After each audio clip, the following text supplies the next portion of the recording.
Okay, so let's start sharing my screen just for you to get located in the material, right? Today is the 4th of March, and we're going to continue with electric circuits. And that's a red let's see. That's a rather long chapter. So I don't think we will be able to finish it today. More students coming. Yeah.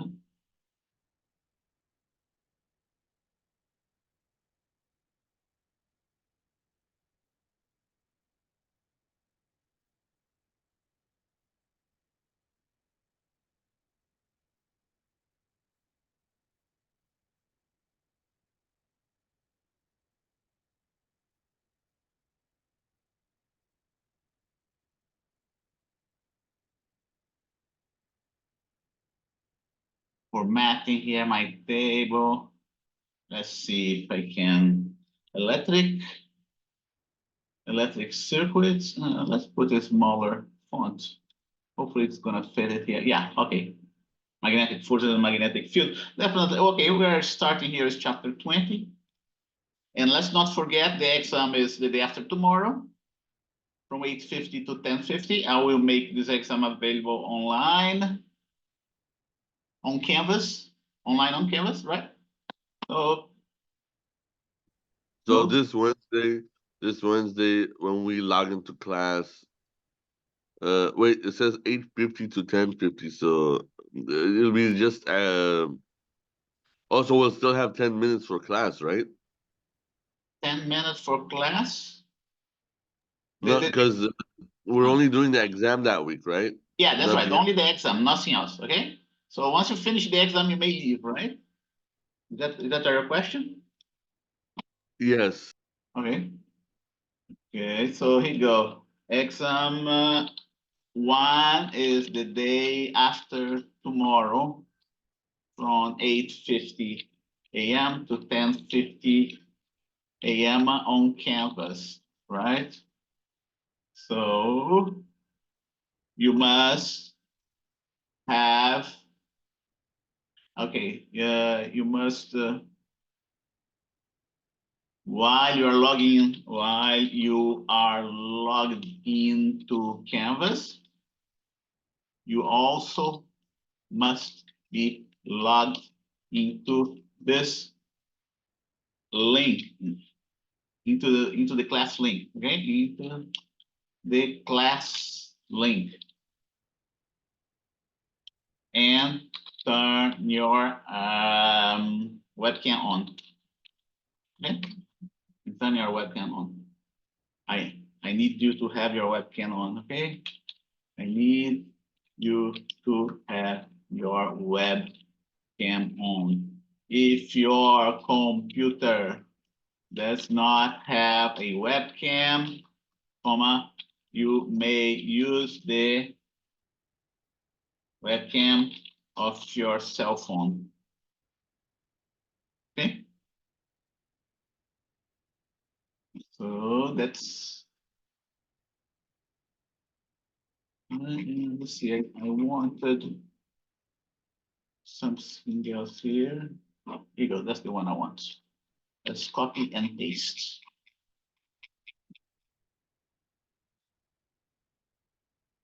Okay.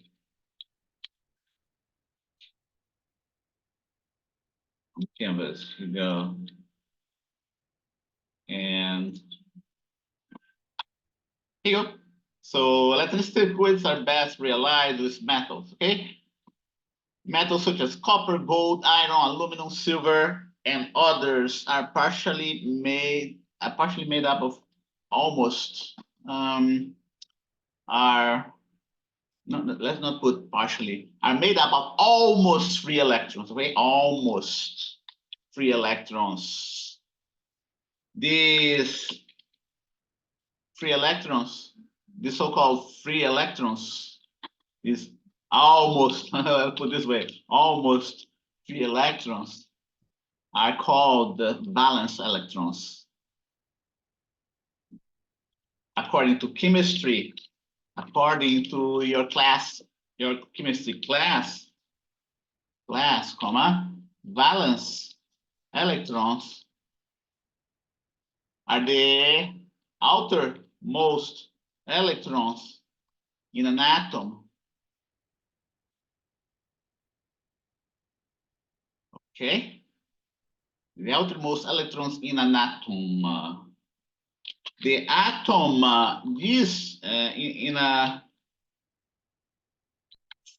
for atoms in isolation, these electrons, these valence electrons are still firmly bound. These valence electrons are still firmly bound to the atom. Okay, for atoms in for a single, not for atoms, but for a single atom in isolation, this valence electron is still firmly bound to the atom. However, when we have several of these metallic atoms nearby each other, like it happens in solids, okay? These valence electrons tend to be shared with neighboring atoms, okay? So there is a slightly difference between a metal atom in isolation and a metal atom in a solid, where you have a bunch, several, of those atoms on the order of the Avogadro number. When we have several of these metallic atoms nearby each other, like it happens in solids, these valence electrons tend to be shared among the neighboring atoms. Then, we can say that the valence electrons are almost free. The valence electrons are almost free. Okay, it's not really completely free because it's still bound by the other atoms nearby and even the solid itself. They're almost free. Let's see, the valence electrons are free from the atoms, from its original atom, but not from the solid in general. That's a very interesting phenomenon that happens, okay? The valence electrons can be shared among the neighborhood atoms, but it cannot escape the solid itself unless you do something else, okay? In other words, the valence electrons are free from an individual atom, but not from the solid itself, not from the solid that the atoms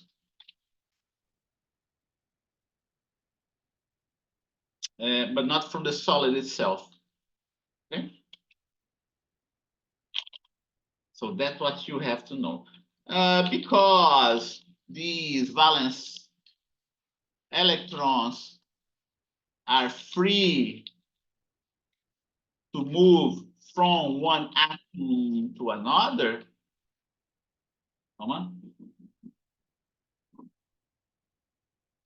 they are very useful. They become very useful in electric circuits. Okay? In other words,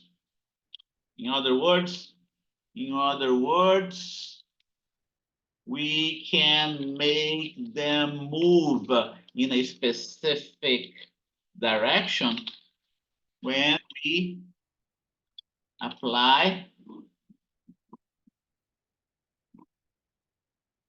We apply an electric field to the solid, okay? If you remember what I told you before, right, in that illustration of a metal, let's get our illustrations here. Electric field, electric potential capacitor, let's see here, electric circuits, right in here. Okay, let's get rid of this one. Okay, so here you go. Here are the valence electrons. These outer electrons, the valence electrons. Okay, and then you have the more tightly bound electrons that are closer to the nucleus. Okay, and that's an atom in isolation. An atom in isolation, the valence electrons, they cannot escape the atom easily. Okay, it's easier for the valence electron to escape the atom compared to the other electrons, but they still do not escape that easily. They still doesn't move away from the atom that easily. However, when you have several of those atoms close by each other, just like I'm representing here, the nucleus of the atom alone, okay? Like it happens in a solid. Well, let's put it here.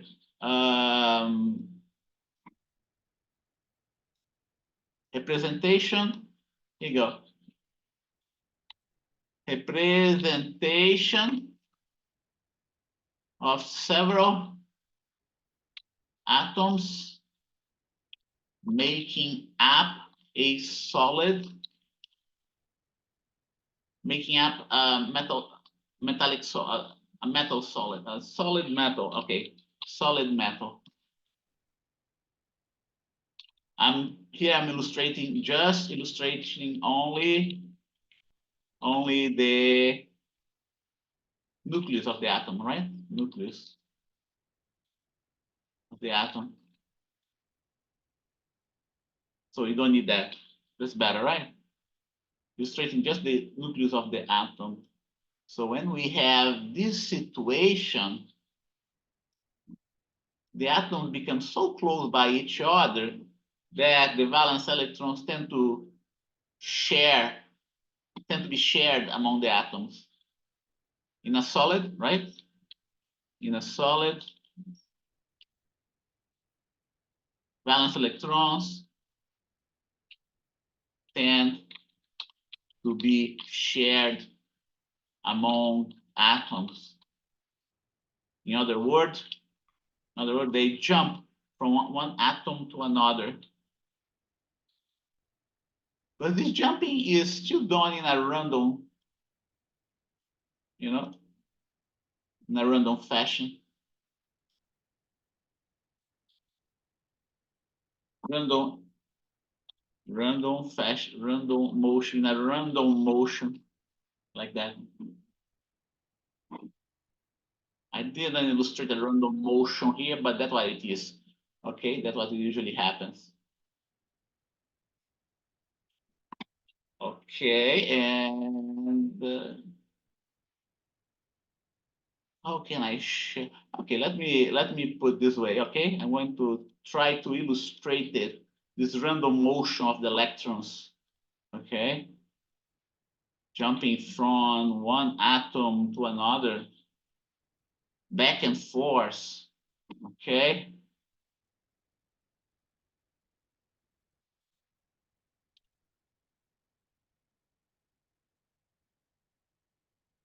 It can go back as well. Since it's moving in a random fashion, those valence electrons can go backwards as well. Sideways, backwards, and so on, okay? That would be a good way of illustrating this random motion of the electrons. You go. Then there is this idea of electromotive force, which is nothing but a battery that you add to your metal. Okay, so here you go. Now, if you have your metal, your solid metal, right? Made up of all those atoms close by each other. And then if you apply an electrical force to this metal, now the atoms are going to move in unison towards a specific direction. Okay?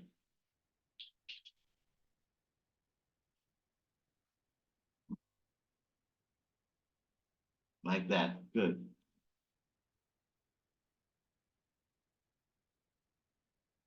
Notice that the electrons are moving towards the positive side of the battery.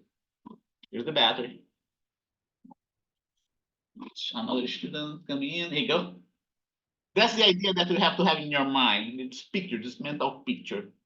So if here we have a copper wire, you are going to have electrons moving inside this copper wire from towards the positive, okay? The positive side of the battery. The positive is attracting the negative. Here you go, copper wire, right? Valence electrons inside the copper wire.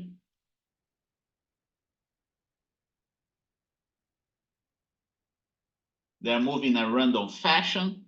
When we apply an electrical difference, when you apply electric potential difference to this copper wire, the negative electrons tend to move toward the positive side of the battery. And what does it mean? It means that this battery is also creating an electric field inside the wire. And the nice thing about this electric field is that it ends up being a uniform electric field. Okay, it's difficult to prove that here at this level, but you have to memorize that. Okay, so let's document that in our notes. So here you go. Because these valence electrons are free to move from one atom to another, because these valence electrons are free to move on, they are very useful in electric circuits. In other words, we can make them move in a specific direction when we apply an electric field to the solid. And with this type of motion and with this type of motion, we can, for instance, light up a light bulb. Okay. Or paint an image in the screen of your computer, for instance. Paint and other things as well. Okay. So, well, let's go here. Adding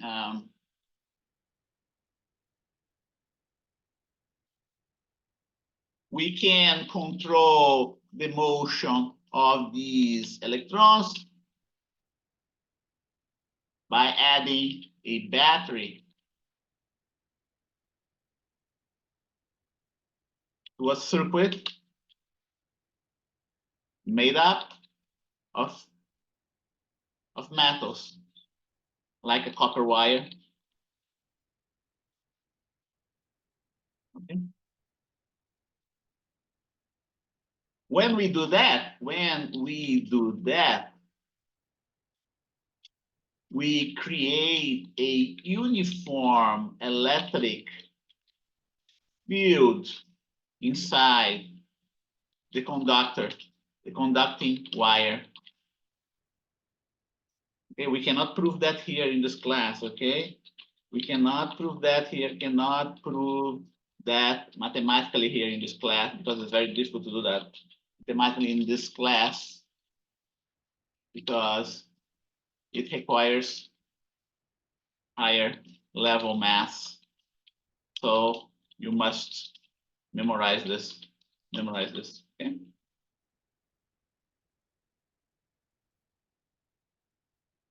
Okay, a battery is also known, I'm going to write that down here. A battery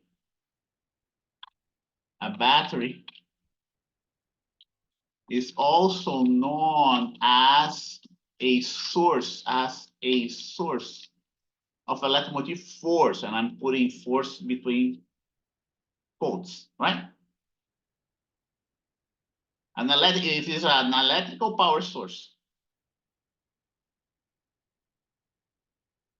An electrical power source that creates an electric field inside the conductor, and power creates the motion of the electrons. Batteries are an example of a sort of electromotive force because they have an electric potential that can be used to make electric charges move, okay? Once you have a source of electromotive force, you can get electric charges moving in a circuit. Okay, here you go. I don't need that. I already emphasized that enough, right? That the circuits are made of metals, metallic wires. Okay, I already explained that to you. You don't need that either. Recall how the atom is put together. I already told you about the valence electrons, so you can. Okay. Well, I'm going to leave here for now. So here you go. Here are the important ideas that you must have, right? Electric charge. We start everything with electric charge. If you don't believe in the existence of the electric charge, you won't be able to understand what we are doing here. Okay. Electric charge. We have electric force. We have electric. I should have put here electric field. Electric field. We also have electric potential. I'm repeating that, right? And now we have an electric circuit. In addition to an electric circuit, I'm going to introduce you to another concept, important concept, that's called electric current. Okay? In an electric circuit, the battery makes the electron move towards the positive terminal.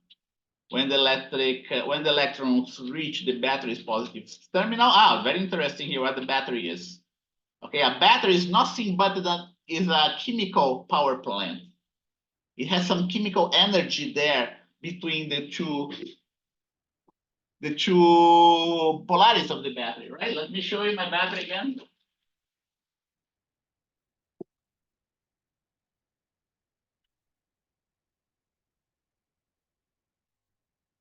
Okay. Here we go. I have my battery right in here. Next time you hold the battery, take a look at that, right? A simple battery, AAA battery.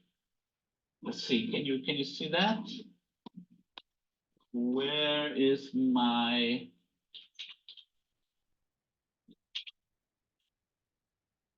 Let me stop sharing for now and remind me of sharing it again. Okay. Here you go. Here's my battery. The tip here of the battery has a positive charge. Positive charge separated between, an accumulation of positive charges here at the top, right? That's why you have this positive sign here. Let's see here. Here you go. That's why you have this positive sign.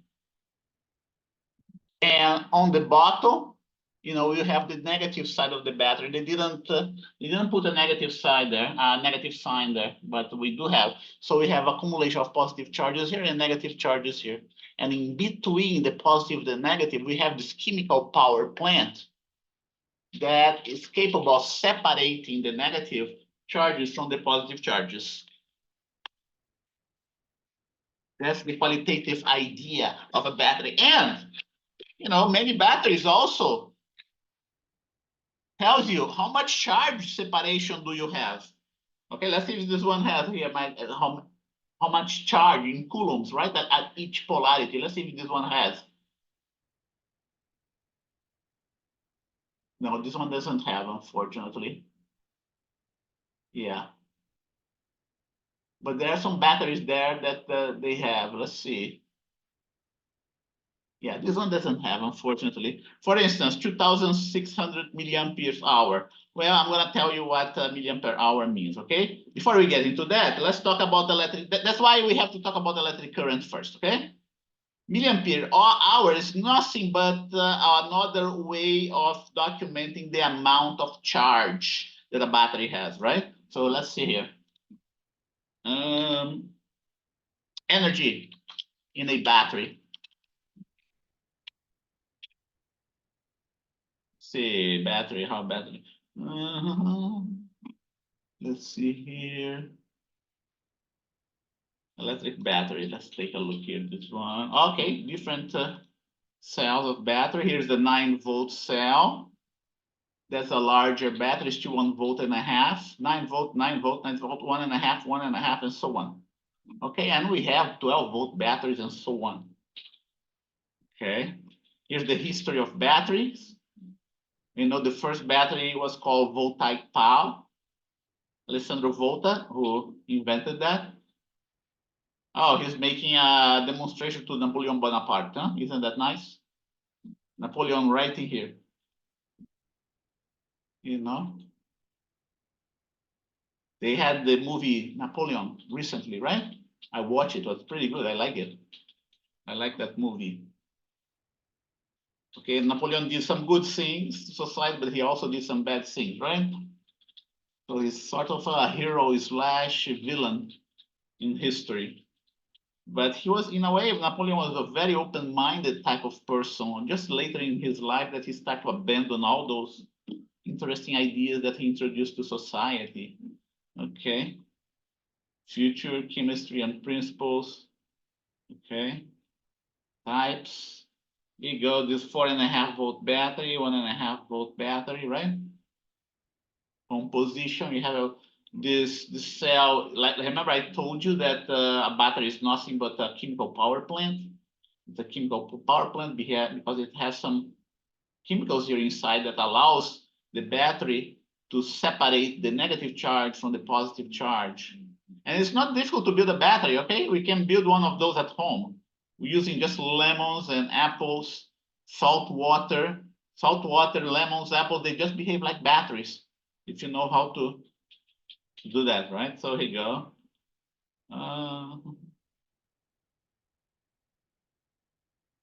Oh, let's go back here. Capacity and discharge.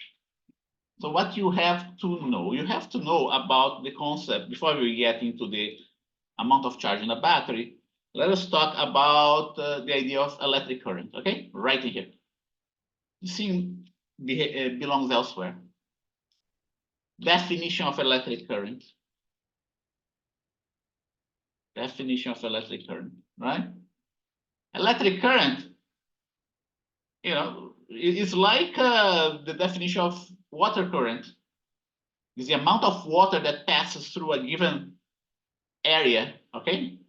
And is best illustrated right in here, okay? So here you go. Even another one. Don't forget that the direction of the electric field that makes the electric charges to move. The charges are being attracted towards the positive terminal, right? So what did I do? Here I just simplified my whole illustration. Here I eliminate this part of the circuit and just mention to you that we have an accumulation of positive charges here on the right side and negative charges on the left side. That's exactly what happens. We do have this accumulation of charges at both ends of the wire, of your wire, okay? And because of that, the charges tend to move towards the positive terminal of the battery. They are repelled from the negative side and attracted towards the positive side. And this, you know, and there is a velocity here that we call the drift velocity of the electrons. It's not, by the way, it's not a uniform velocity. It's actually a whole, you know, it's actually a velocity of random directions, okay? So those electrons, they're just moving back and forth in the, oh, I gotta share the screen again, right? Here we go. Don't forget to tell me that I forgot to share the screen again, right? So here you go, going back here. Here is the battery, right? Positive side of the battery. The next slide, I eliminate the whole wires here, and I just illustrate that there is an accumulation of positive charges on this wire, on this side of the wire, and an accumulation of negative charge on this other side of the wire. That's a simpler illustration. Okay, and all those electrons are moving in tandem towards the positive side of the battery with a velocity that we call the drift velocity. But keep in mind that those electrons are not just moving in a straight line. They're moving in a random fashion, little by little, to the other side, right? So think about that, right? They're bouncing back and forth between atoms, okay? And but little by little, they move to the positive side of the battery. And that's what we call the drift velocity. Now, how do we define current? Okay, we define currents in the following way. We define an area, cross-sectional area for our wire. Imagine that this thing is a gate, okay? It's a gate, and we have this little green man here, small enough that can see the electrons moving past this gate. This gate is open, it's open all the time. And this little observer here, this is an eye, okay? This is an eye. Illustration of an eye for the observer. And it is counting how many electrons go by this cross-sectional area. And he times, let's say in 1 second, how many electrons goes in 1 second through this imaginary gate. Okay, the number of electrons times its charge divided by the amount of time is the electric current, or the amount of charge divided by the amount of time. That's how we define electric current. We have multimeters, right, that can measure this current. Going back here you go. That's the definition of electric current. The unit of electric current, we usually use this letter I, capital I. The unit of electric current will be coulombs per second. And this unit shows up so frequently in physics that we give it a name. We call it amperes. Amp, or A, abbreviated by the letter A. Okay, this unit is so important in physics, the unit of current is so important in physics that sometimes, many books, by the way, say that the basic quantity of physics, the basic electrical quantity in physics is not the coulomb, but it is the ampere. Okay, many books says that, and there's a very good reason for that. Instead of using the coulomb as the basic unit, people use the ampere as a basic unit. Why is that? Because it's easier to measure current than it's to measure coulombs. Okay. Keep in mind the importance. Keep in mind the importance of this quantity, the electric current. It is so important that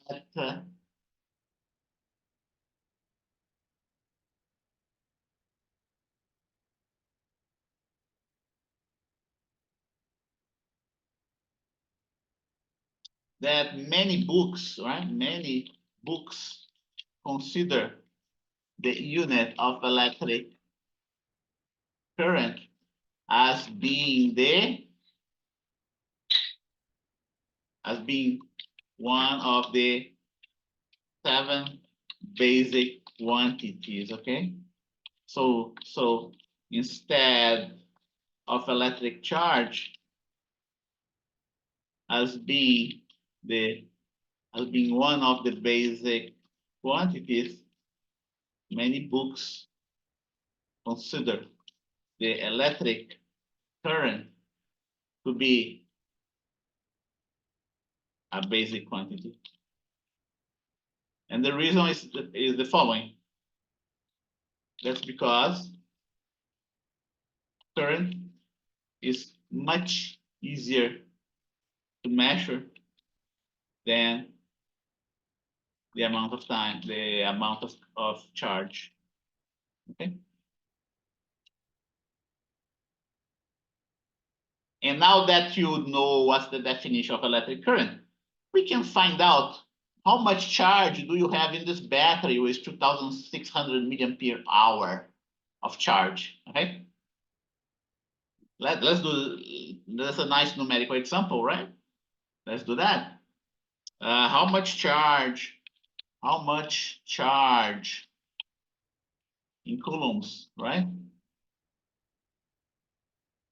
We have in a battery of 2,600 milliampere hour, right? How much charge? Example. It's more like an exercise. Let's put an exercise here. Solution. Just go to the definition of electric current. Here you go. Definition of electric current right in here. Okay. And we go ahead, write it down, 2,600 milliamperes. Okay. Which is equal to 2,600 10 to minus 3 coulombs, right? Milli is 10 to minus 3, amperes is coulombs per second. Oh, don't forget milliamps hour. Oh, I didn't put here. Milliamps hour. Milliamp hour. Okay, it's like that. That's exactly, and so what we have, milli is 10 to minus 3. I'll put it right here. Let me put that multiplication sign here too, so it's very clear. Okay, and then we still have the hour unit, right? Amps is coulombs per second, and we still have the hour unit. There you go. 1 hour is 3,600 seconds. Do you see how we get the amount of charge?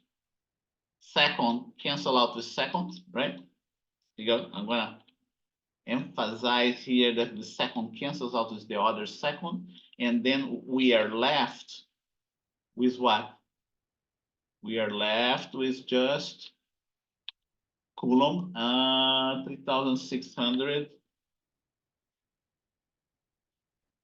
2,600 multiplication. Here you go. Okay. Just a straightforward algebra, right?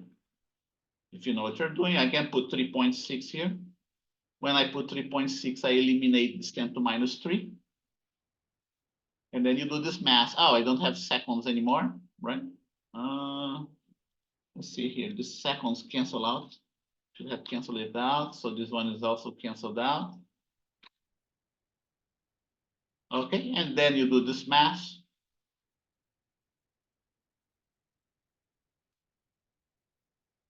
Milliamp hour. There's going to be lots of charges, okay? 2,600 times 3.6, 9,306 coulombs. 9,360 coulombs. Okay.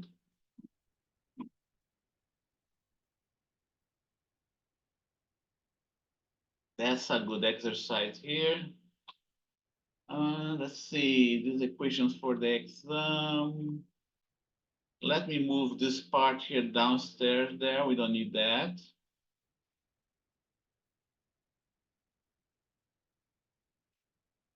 And then I'm gonna copy, what time is that? 9:30?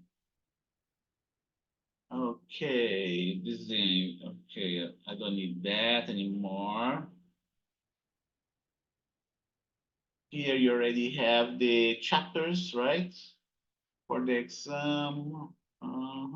It's just repetition. This, we are in the week number 5.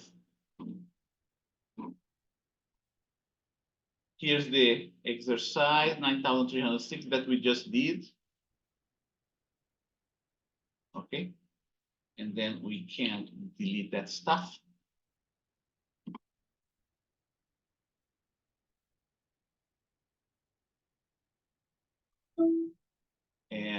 we are going to continue. Let's see here.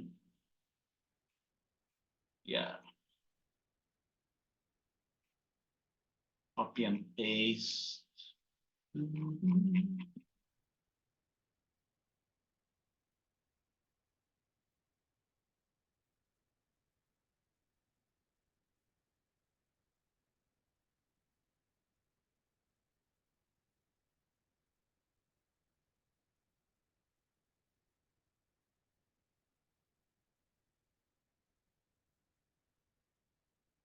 Going to paste it right in here. Okay, I'm going to remove those equations for the exam as well, so that it's not in the way.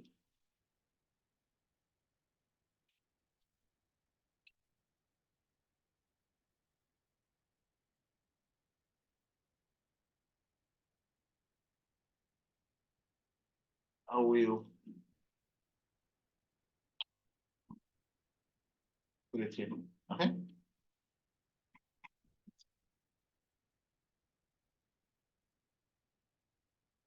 So now that you have the definition of electric current, we can move on to something else. Okay. Here you go. Electric charge, electric current. Of course, you have more things in between, right? But here I'm just simplifying. Now we're going to talk about electric resistance. Oh, one more important thing here. The flow of the current is said to be in the direction of motion of positively charged particle, right? And that's for historical reasons. Even though, here you go, even though our electrons are moving in this direction, okay, even though our electrons are moving in the clockwise direction, we say that the current is in the counterclockwise direction, is the direction of motion of positive charges, the direction of motion if the current carrying were positive charges, not negative. And that's for historical reasons. It was Benjamin Franklin was the guy responsible for this direction of the current. At the time, they thought that the current carrying charges in a wire, in a circuit, were the positive charges. They even wouldn't say positive charge, they would say positive fluid, right? Electrical fluid. They thought it was a fluid that would move, when in reality it's like a bunch of point charges. So every time that we talk about the electric current, consider the flow of the electric current as being in the direction opposite to the motion of the negative charges. Okay, that's important. And now we have this other concept called the electric resistance. Okay, what's the electric resistance? Electric resistance is nothing more than the counterpart, the mechanical counterpart of friction. Simple enough, right? It's the electric counterpart of the mechanical friction. Electric resistance applies resistance to the motion of charges. Conductors have the lower resistances, have a lower resistance compared to dielectrics. You know, the more difficult is the motion of the charge, the more difficult it is for an electric charge to move inside a material, the higher its electrical resistance. Okay, the higher its electrical resistance, the higher is its electrical resistance.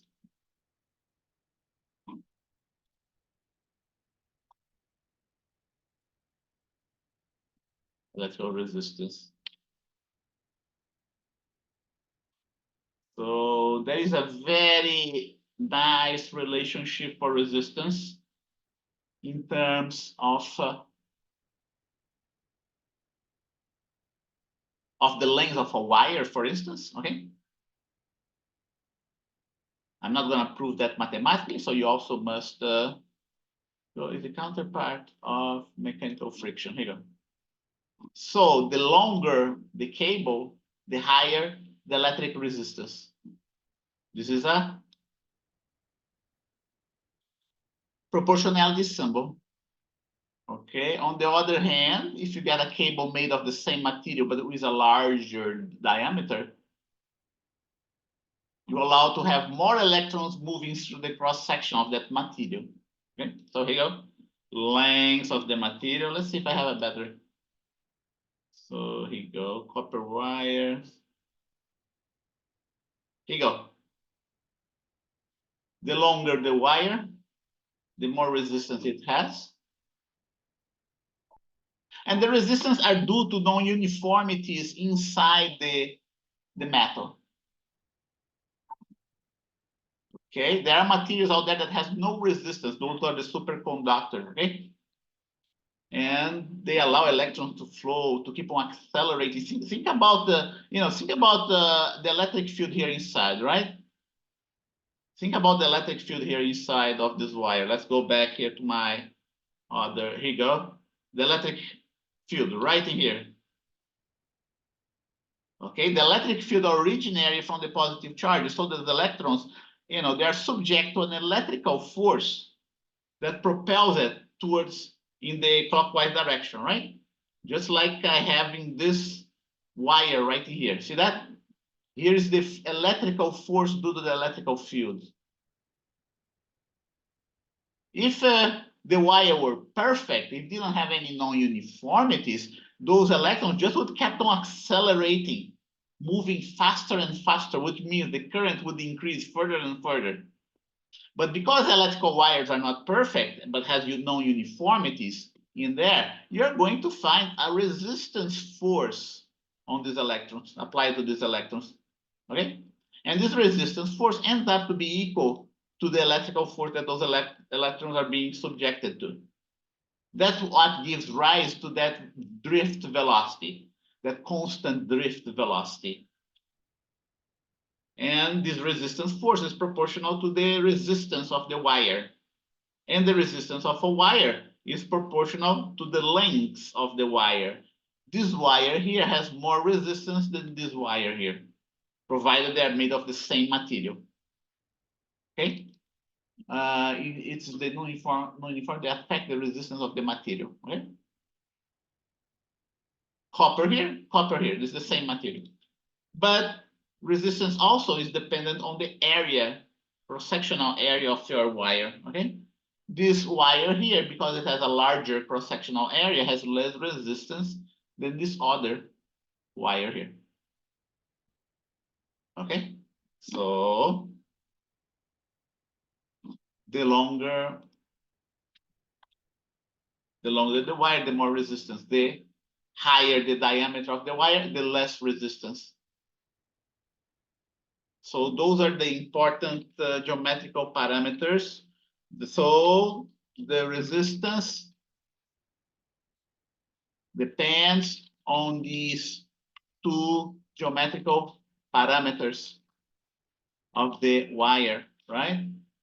The resistance is a function of the length of the wire and the area of the wire that I'm abbreviating by A prime. Remember, we use A for the ampere, right? So that's why I'm defining the area as A prime. Distinguish it from the unit of current. Then there is another parameter that affects the resistance of a given wire, and this parameter depends and this parameter is intrinsic, okay, is intrinsic to the material the wire is made of. It's not a geometrical parameter. It is not a geometrical parameter. Okay. This other parameter is called resistivity. Resistivity. Okay, remember, this is not a geometrical parameter, which is also related to conductivity. Okay, conductivity. So here you go. Remember, we have resistance and you have resistivity. We have conductance and then we also have conductivity. Okay, resistance and resistivity, they're not the same thing. Conductance and conductivity are not the same thing either, but they're related.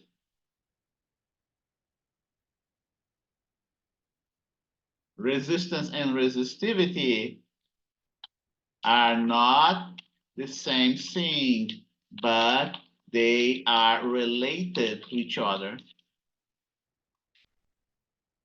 The same applies here.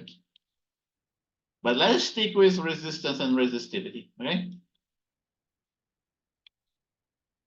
The higher the resistivity, the higher the resistance. So it goes like that. You know, conductivity is inversely proportional to resistivity. Here you go. Metals have high conductivity and lower resistivity, whereas dielectrics have high resistivity, right? And lower conductivity, right?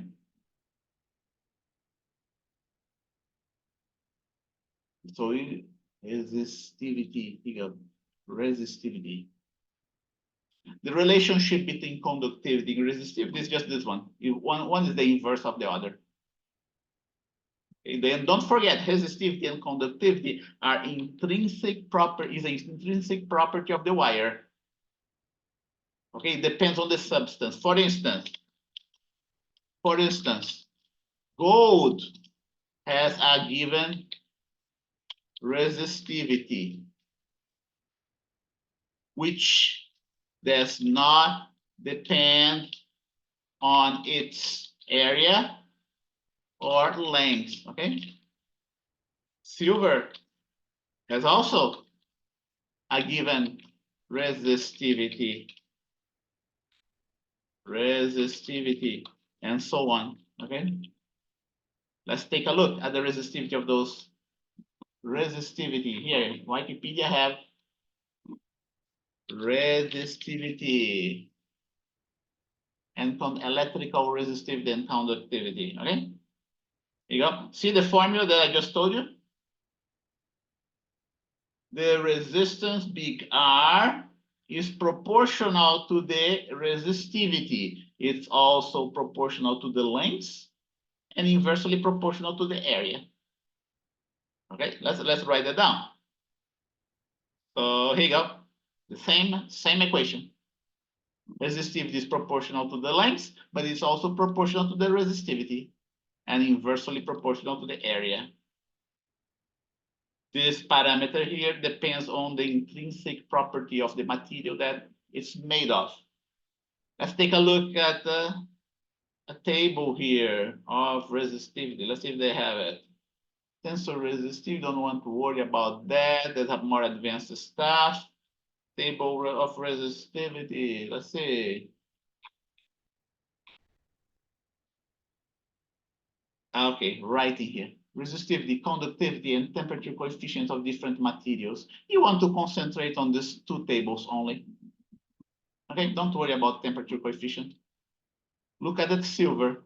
Silver has a very low resistivity. Silver is the material that has the lowest resistivity around, and of course, the highest conductivity. right?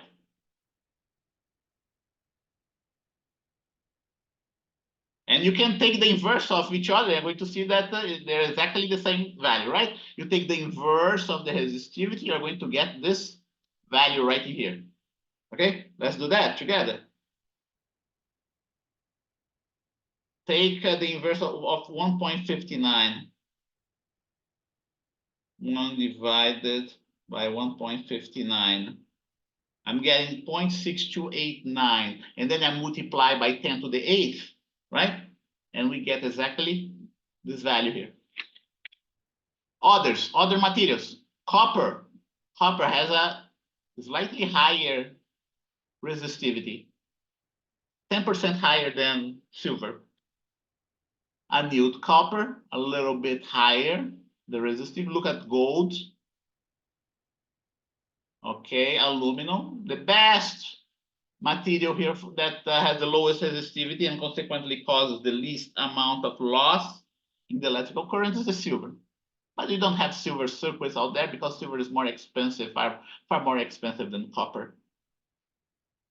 Gold, aluminum, okay?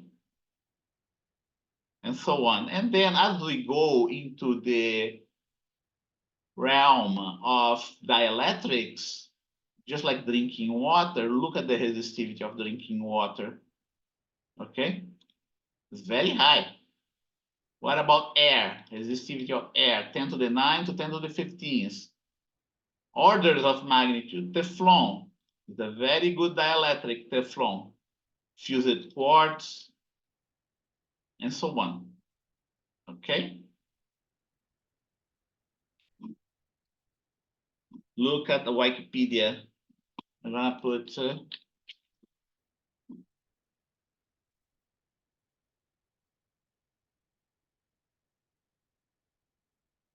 and so on. Okay. Look at Wikipedia for the values of resistivity and conductivity for different materials. Okay. And that's the link.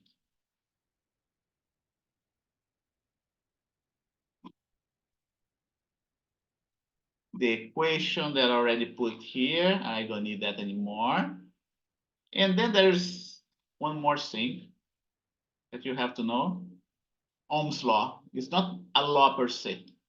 They call it a law, but it's not. Okay? It's a relationship for a specific type of circuit. Okay? I'm gonna write that down here. In a circuit where the electric field is uniform, okay? There is a straightforward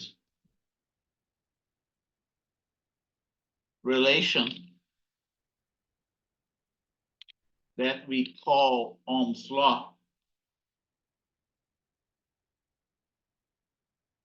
A straightforward and very useful relation that calls Ohm's law. Okay? But don't forget, this law applies, so-called law applies only for the cases in which we have electrical circuit that has a uniform electric field. Not every circuit has a uniform electric field in it, okay? And I'm gonna put it here. Not every circuit has a uniform electric field inside its wires, okay? So in this case, we have this important relation in physics called Ohm's law. The electric potential is going to be given by the resistance times the current, okay? Or the current is going to be the resistance is going to be the voltage divided by the current.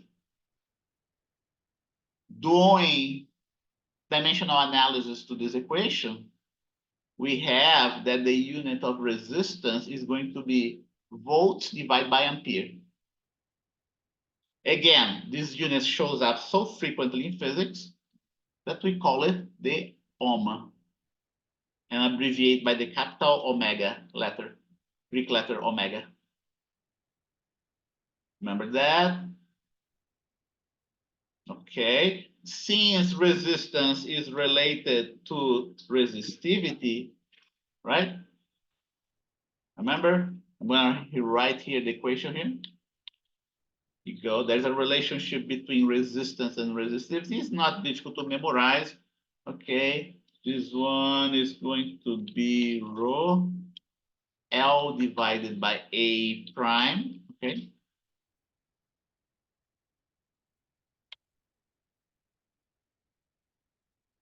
And then I put the prime here.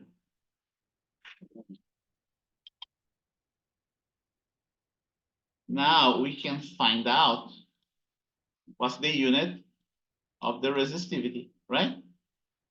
Unit of resistance, right? I'm going to put here unit of resistance, unit of rho,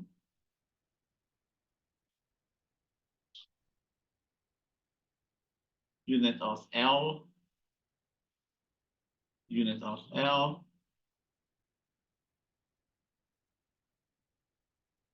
unit of A prime,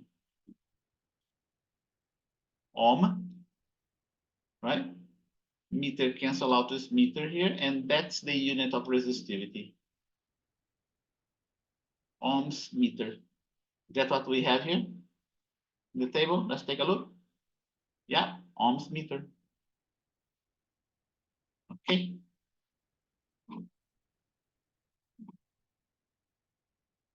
And now we have, now we talked about resistors, right? And let me show you a resistor, how it looks like. Those devices are mass manufactured out there, but everything that we have here has resistance. This piece here, this pencil, right? This pencil has resistance. Wood has resistance and resistivity. Plastic has resistance and resistivity, and so on. But in our technological society, you know, we build devices that have a specific value of resistance. Those are called resistors. Okay? And that's how they look like. You can buy those things out there. Okay? One type of resistor, another resistor, and so on. So that's another basic device that we have. And remember, the capacitor is one of them. We saw that. We have a resistor is another type of device, important device. 4 important devices in electricity and electronics, right? Now you're already familiar with resistor. And I want you to remember the relationship for capacitance, remember? You know, capacitance. How capacitance is defined? Do you remember the definition of capacitance? Capacitance is defined as being Q over V, right? Or O or delta V. And now let's take a look at the resistance. Definition of resistance according to Ohm's law. According to Ohm's law, resistance is going to be what? V equal Ri, right? It's going to be V divided by I. See that? We have V here, we have V here. We have electric charge here, and we have electric charge per second. Okay? Because conductivity is the inverse of resistance, okay? We can also say that conductance is the inverse of resistance. Make sense? Oh, how I'm going to represent conductance here? I'm going to represent conductance here. Let's represent it with a capital sigma. Capital sigma is going to be 1 divided by resistance, which, by the way, You know what? Let's put invest capital sigma instead of capital sigma. Let's put it capital S. Okay, capital S is better. And now what do we have? We are going to have the inverse of that, I divided by V. And now this definition better parallel the definition of capacitance. If this is capacitance, here is this one here is conductance, right? We have V downstairs. We have V downstairs.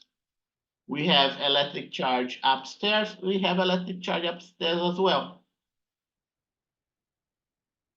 You see how it goes? And now we can even come up and say, look, instead of capacitance, let's define something else that I'm going to call incapacitance, right? Incapacitance. Let's put it this way. We don't actually use this. Books don't use that. But suppose that we were to define something called incapacitance, right? Which would be the inverse of capacitance. You know? Now we have a better relationship here that's comparable to the resistance. Okay? And because we have another device called inductor, you know, naturally you should realize that we are also going to have something called inductance, which we're going to cover later on. We're not going to talk about transistors, remember? And 9:59 right now. Okay, let's take a look here at our attendance. Any questions?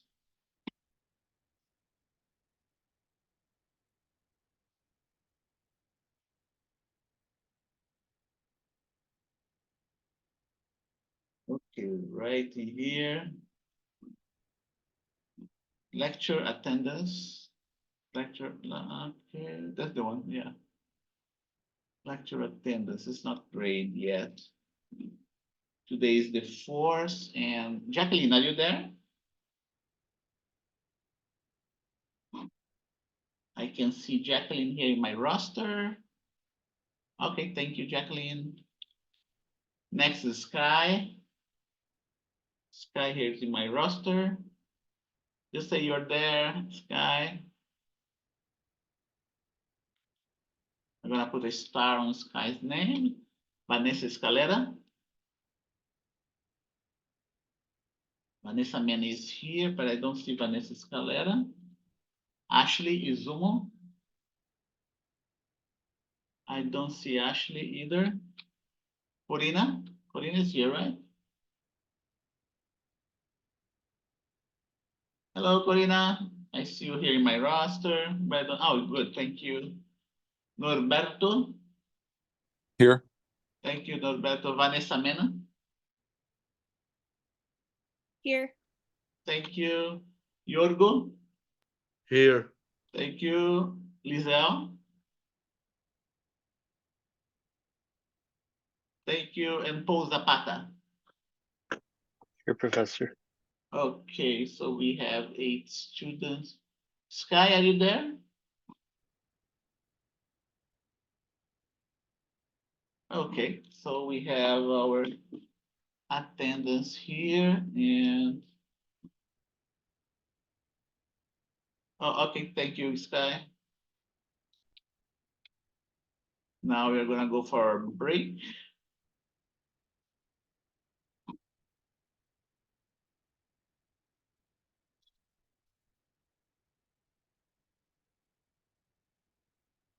Break. 10:02 to 10:02 a.m.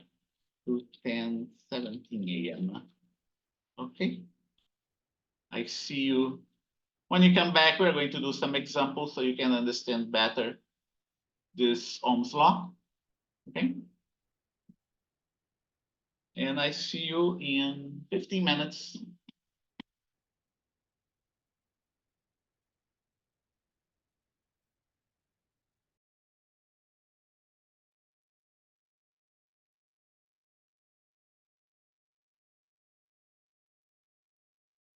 Okay. I'm back here. Now let's do some simple exercises, right? Examples, some simple examples. This is the easiest example that you're going to see out there with a resistor is a circuit with a single resistor. Okay, given the resistance R, given a resistance R, given a circuit with resistance R subject to an electric potential V, find the current, find its current. Okay, and it's important. Here you go. Here is how we illustrate a battery. That's the battery. Two plates at of different lengths. The different lengths illustrate that one plate is at a lower potential than the other plate. And here is the symbol of the resistor. Okay, let me take out the 120 volts from here. Okay. The current is said to go from the negative to the positive terminal. Okay, so here you go. Here's the direction of the current, represented by the letter I, capital letter I. Resistance R, voltage V. We do not know what is the current. Okay, and again, that's the type of thing that we can do in the lab using all sorts of resistors. Okay, so you want to find the current R. That's the simple, and that's the simple circuit that I'm going to see out there. That's the simplest type of exercise of problems that I'm going to see out there. Okay, so here you go. Using Ohm's law, so we have R and V, and we want to find I. Okay, using Ohm's law, we can find I, or here you go. Here's Ohm's law. V equal to Ri. We have V. I'm going to highlight it. V. We have R. One equation, one unknown. We can solve it for the unknown, and that is the final result. Okay. Then now we have another circuit with two resistors, R1 and R2, connected in series to a source of electromotive force. Find the current. Okay. Now it starts to become a little bit more difficult. Okay, so here you go. Here is the circuit. Two resistors. Okay. One power supply. And let's not forget, we want to find I. We want to find I here. I,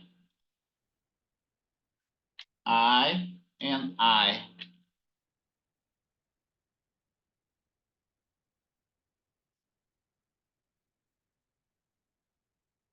Remember, that's the symbol of the resistor. Okay, memorize that, please. Okay. And how do you interpret this circuit? The circuit is supposed to behave exactly like a single, as though it had a single resistor. Okay. See here, we have two resistors here, but it is possible to come up with an equivalent circuit that has just a single resistor. Let me show you how it looks like.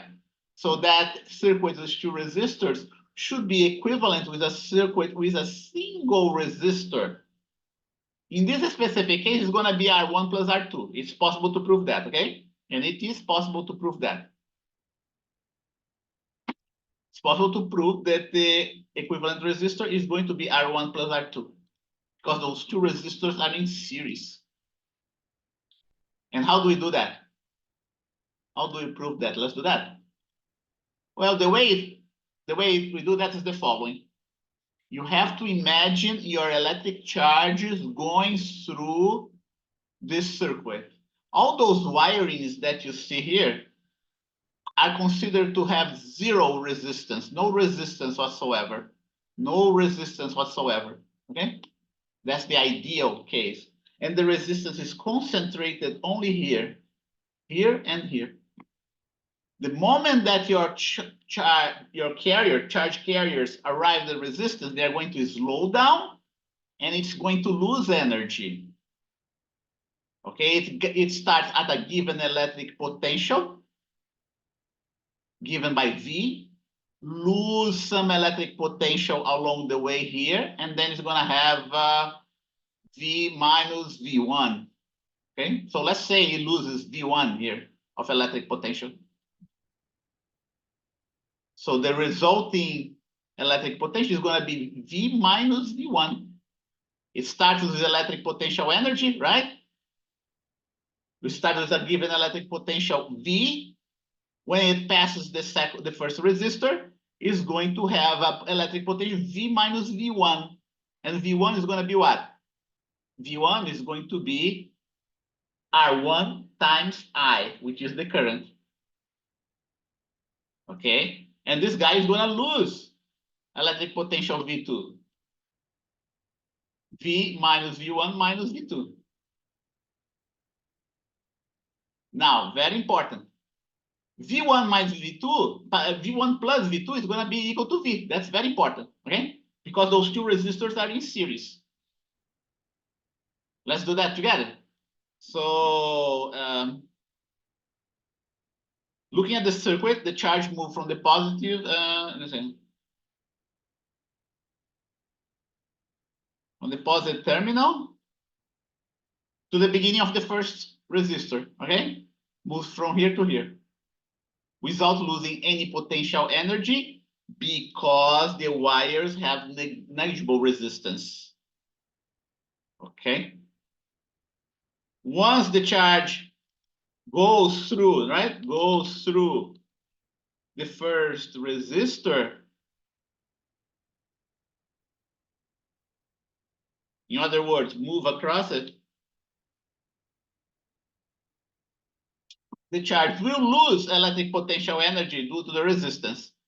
The amount of electric potential, not electric potential energy, electric potential energy, okay.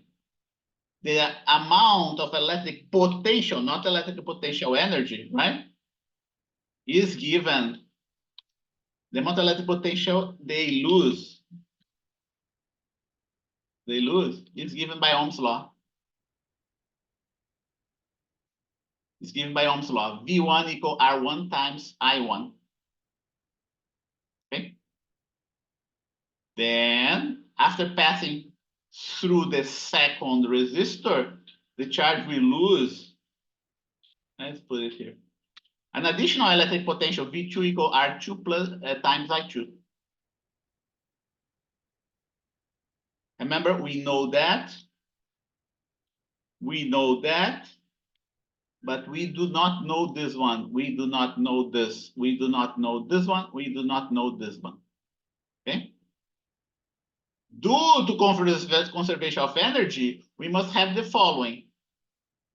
V at the beginning must be how much energy it loses across the first resistor plus how much energy it loses across the second resistor. Okay? And now we have the following, right?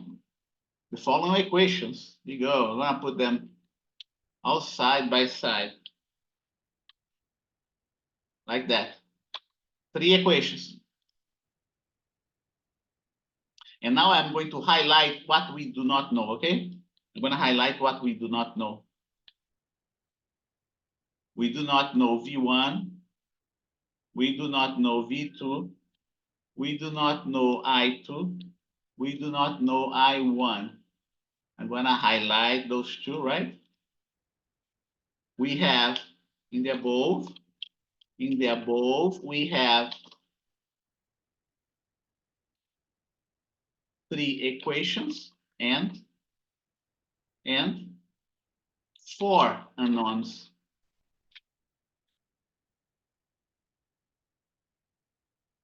Unknown, 3 equations and 4 unknowns.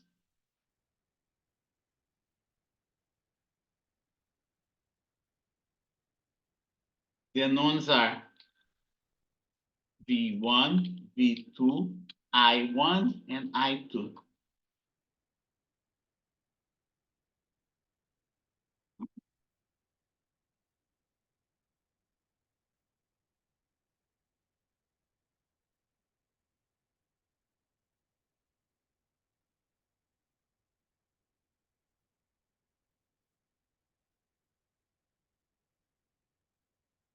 I1 and I2.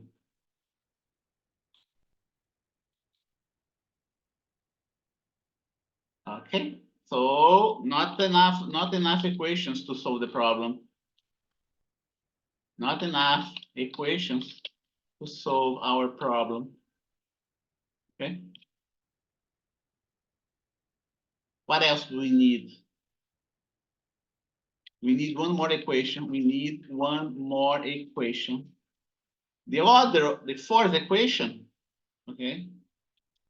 The fourth equation is obtained using the principle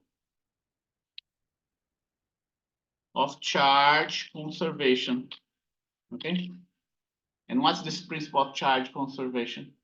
This principle of charge conservation states that the amount of charge that leaves this point here should be the same number of charges that arise at this point here, anywhere in the circuit.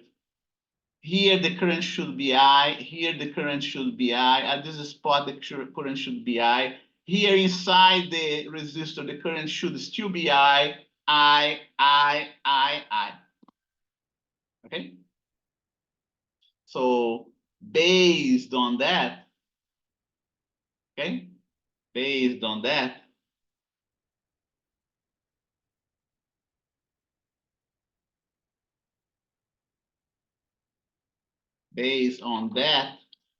the current must be the same throughout the whole circuit, okay, with resistors in series. When the resistors are one after another, we say that the resistors are in series. So that gives us a fourth equation. Okay? The current through resistor 1 must be equal to the current through resistor 2, which must be equal to I. So actually we have two equations here, not just one. Okay, we have two equations because it's I1 equal to I and I2 equal to I as well. Right? And now we end up with 5 equations, those 3 plus the other 2. Okay, plus the other 2. 5 equations. 5 equations and 5 unknowns. I is also an unknown, right?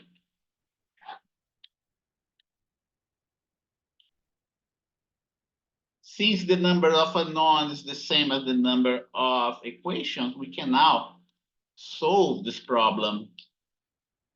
Now we have 5 equations and 5 unknowns. And the unknowns are, I'm gonna copy everything from here. V1, V2, I1, I2, I.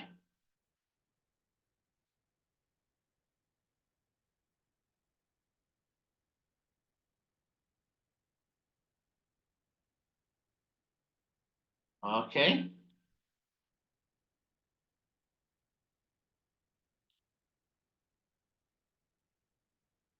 If all equations are independent of each other, then we should be able to solve the problem. Okay?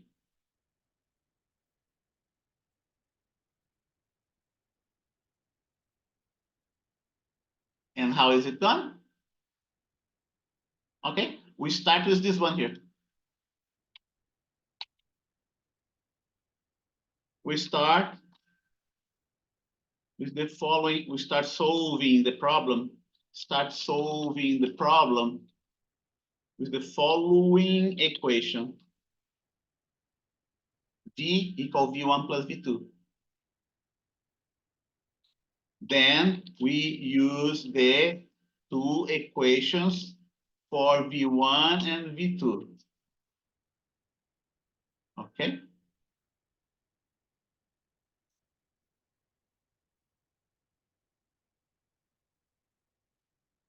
And here go R1, I1, R2, I2. Okay. Next, we use the last two equations. Okay. Last, we use the last two equations for I1 and I2. Okay. So here we go. Here becomes I, it's still an unknown. Here it becomes I. You see what happened here? We reduced 5 equations to a single equation with a single unknown. That's what we have here. And I'm going to put, let's see, I'm going to put those R's in. I'm going to put I in evidence. Okay. This guy we do not know, but we know R1, R2, and V. And then we go. What we get? We get this final solution. Okay. I can erase that. Okay. The above, here go. The above result is equivalent to say, is equivalent to a circuit with a single resistor having an equivalent resistance of, oh, here you go. Can write it down here.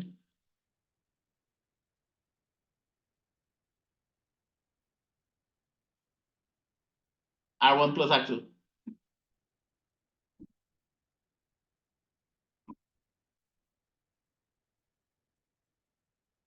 Okay. So it is as though as this circuit with two resistance would behave exactly in the same way as this other circuit with a single resistance given by R1 plus R2. Okay. Here you go. Here you go. Here we have a loss of in potential, electric potential V1, V2, right? And V1 plus V2 is equal to V. Here you go. Here's the circuit again.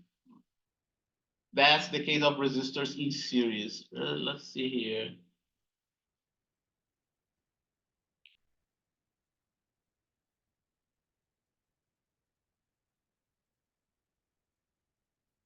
Two resistors in series.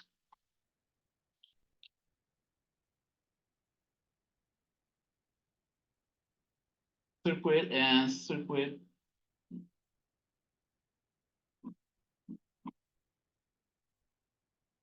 Circuit with a single resistor.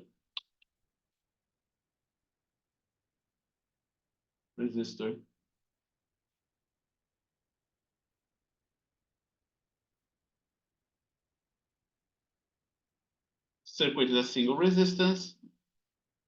Circuit with two resistors in series. Circuit with two resistors in series. Okay. And now the next one is going to be circuits with two resistors in parallel.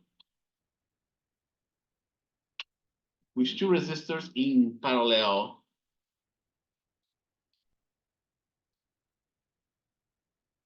Okay, so that's how we represent two resistors in parallel. You can rotate it 90 degrees as well. I did that here. Just like we had before, this circuit with two resistors in parallel can be denoted by a circuit with a single resistor, a single equivalent resistance. But because, because it is in parallel, the relationship is going to be different, okay? And I'm going to I'm going to walk you step by step on how we get this new equivalent resistance. So let's see here, another one. Okay, by the same token that battery is connected in series result, by the same token that resistors connecting series, resistors, right? Not batteries, resistors connected in series result in a, no, wait a minute.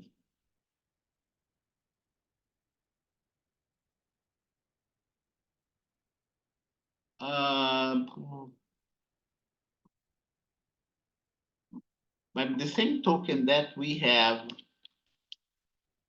resistors connected in series, we can also have resistors connected in parallel, okay?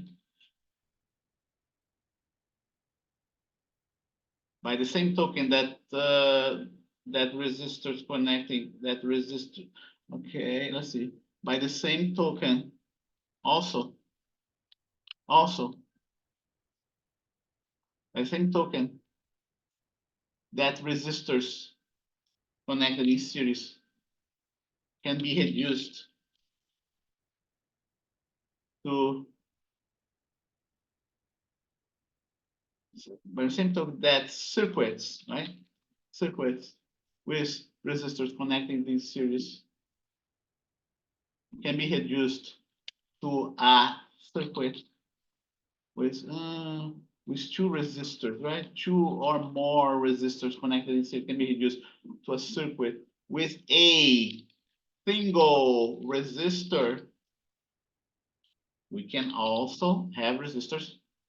We can also have. We can also reduce a circuit with multiple resistors in parallel to a single, to an equivalent circuit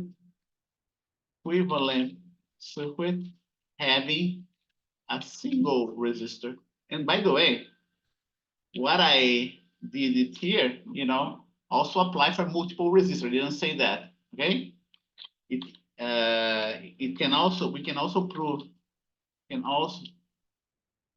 that for n resistors connected in series, the equivalent resistance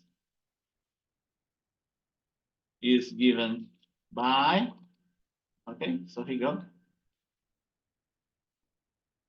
gonna put here a summation. You go I from 1 to n.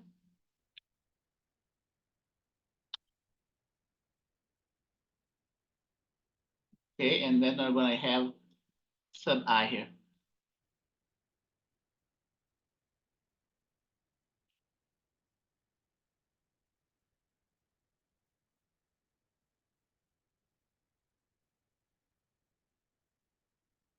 R sub n, okay?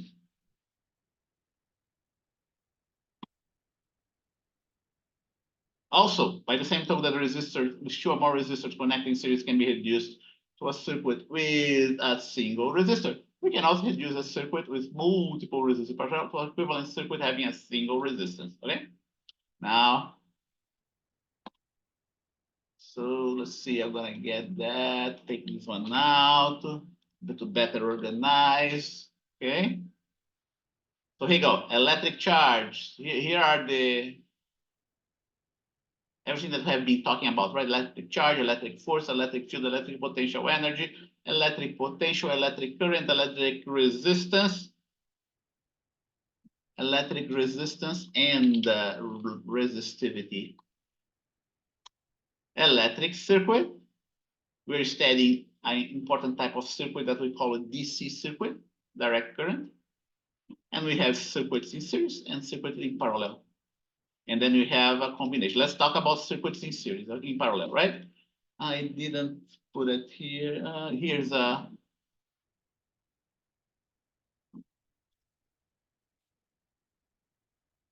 Okay. How do you do for circuits in parallel? Circuits with resistors in parallel, right? I will walk you step by step. Circuit with resistors in parallel. Going back to our drawing. Okay. Because the resistors now in parallel, don't forget, right? Electric potential is just electric potential energy, right? So in order to have conservation of energy in this specific case, right, it's going to be different because the resistors are in parallel. Well, the V1 across resistor 1 is going to be equal to V, because this point here is at the same potential as this point here, and this point here is at the same potential as this point here. Okay, so now we're going to have things a little bit different. I'm going to have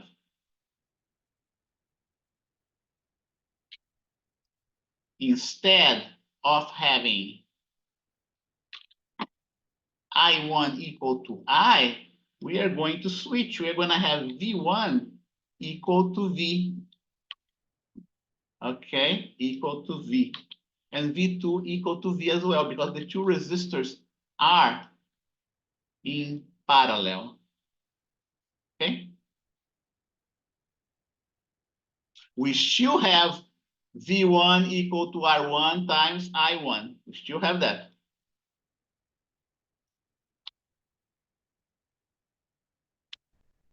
Okay. But here is going to be different. Here is going to be different. This is Ohm's law, right?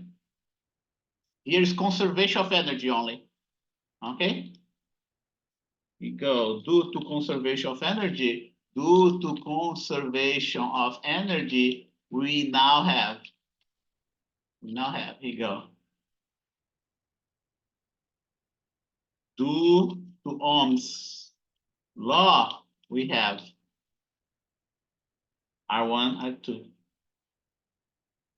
And the next one, due to conservation of charges, we have the following. V becomes I and I becomes V. Okay? And this guy is going to be unknown. Let me show you. This is obvious, right? This might not be so obvious. This is obvious because I already told you why that is. Why is that, right? Here in this case, think about that. We have a current coming out, a main current coming out from my power supply that's called I. When it reaches this intersection here, those electric charges behave just like cars in a freeway. There is a fork, okay? Some of the charge goes towards R1 and the remaining of the charge goes towards I2. To have conservation of charges, this current plus this current must be equal to this current, okay? And once they get at this other intersection here, they combine with each other. I1 plus I2 combine with I. Okay?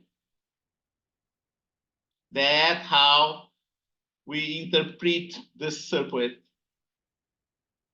V1 is going to be equal to V, and V2 is also going to be equal to V. And those two circuits, those two resistors here is going to be equivalent to a single resistor that has the same electric potential and the same current. There's no intersection anymore, right? And now we are ready to solve this problem for resistors in parallel. 1, 2, we have 5 equations. We have 5 equations and 5 unknowns. And the unknowns are just like the same one we had, the same set of unknowns we had before.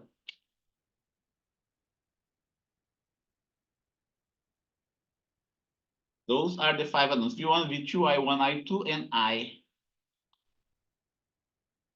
Now it's a matter of applying your mathematical skills to solve the system of equations.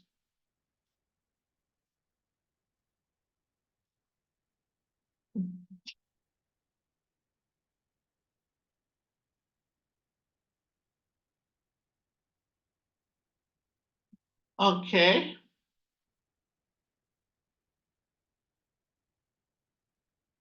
We use this one here and this one here.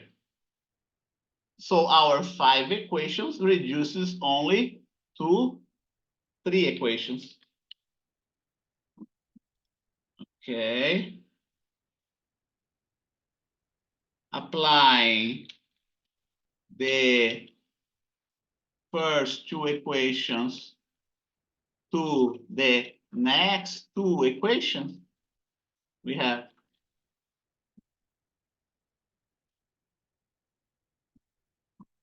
V here. Oh, it's no longer both-faced. And V here, it's no longer both-faced. Oops, no longer both-faced. And now we can get rid of these 2, right?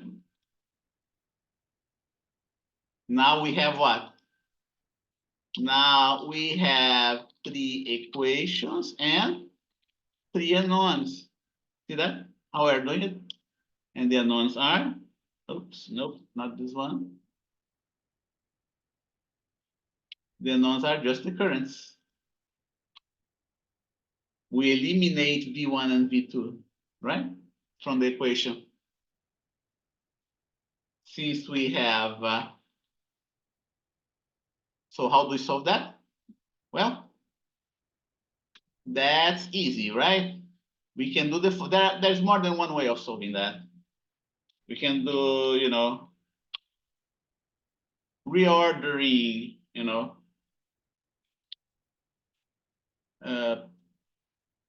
reorganizing, right? The first 2 equations to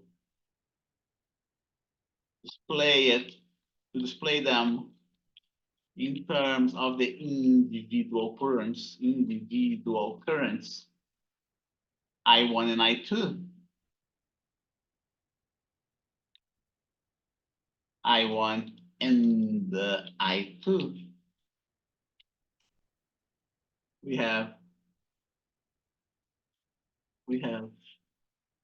right, this way.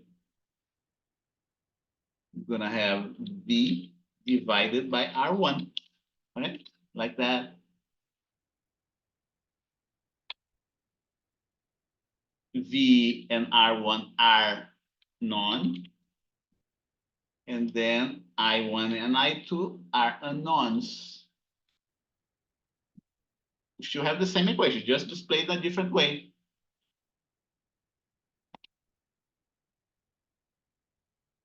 Now, substituting the first 2 equations in the last one, we finally solve our problem. Okay, just here we go. I1 goes here, I2 goes here. Now we have Now we have a single equation for a single unknown I. Okay, so let's see. Circuits with parallel. Circuits with resistors in parallel. Here you go. I'm going to write that down like that. Find the main current I and the other two currents going through resistors R1 and R2. Okay, that's what we want for that. And I'm going to, and the problem is, okay, and the first part of the I, and the first part of the problem is solved. But let's do something else. But let us do something else.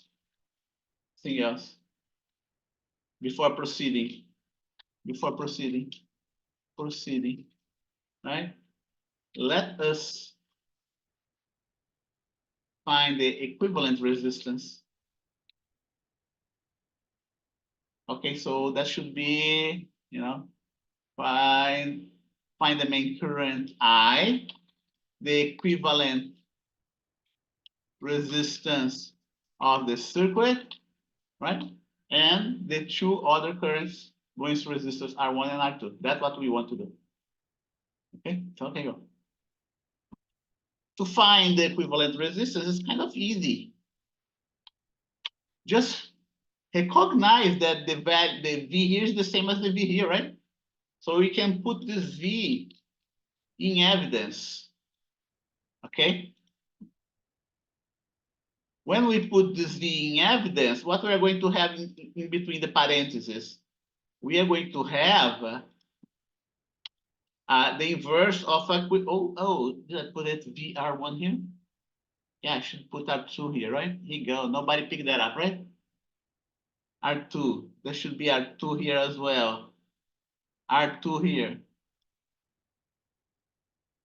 R2. Here you go. I can write this ratio that you see here in terms of a equivalent resistance. Okay?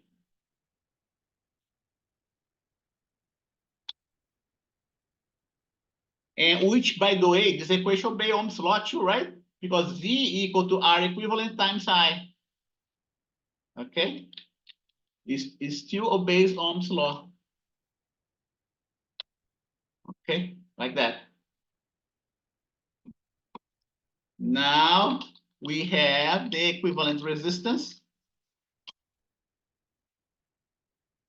1 over R equivalent.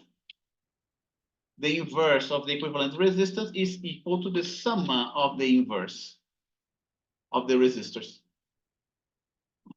For any resistors, repeating for n resistors in parallel, we have,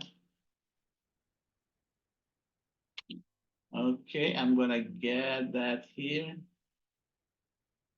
I'm gonna copy this one here. And just take, here is supposed to be 1 divided by R equivalent.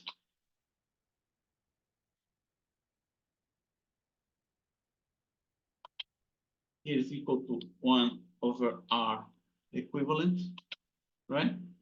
And then R2, R3, R4, R5, Rn. R2. Here you go, like that.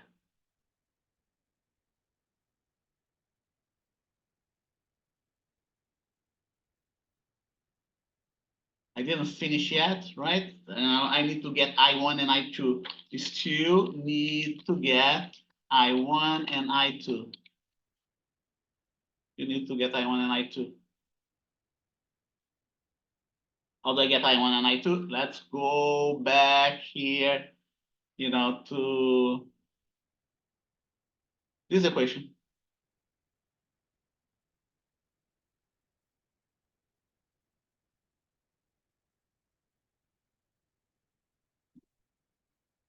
Let's see. No, we already got I1 and I2, right? We already got I1 and I2 because we have V and R1. Okay. So here you go, I1 and R2. Yeah. Recall, we calculate I1 and I2 before. Recall. We already displayed I1 and I2 before. Like that.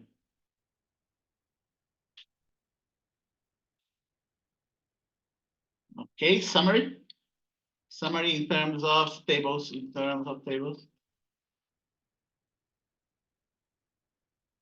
Okay, in a circuit with elements in series, not just a resistor, but any element, okay? Any element, not just a resistor. Let's see, with elements in series. Let's put with resistors in series. Let's put that. Resistors in series. The electric potential sums among the elements.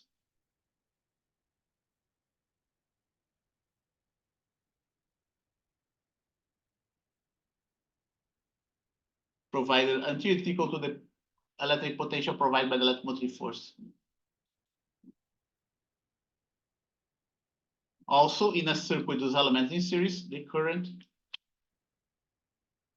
is the same along the elements. Let's put for now resistors, okay? Later on, I will make it generic for capacitors as well. Here you go. Voltage for resistors in series.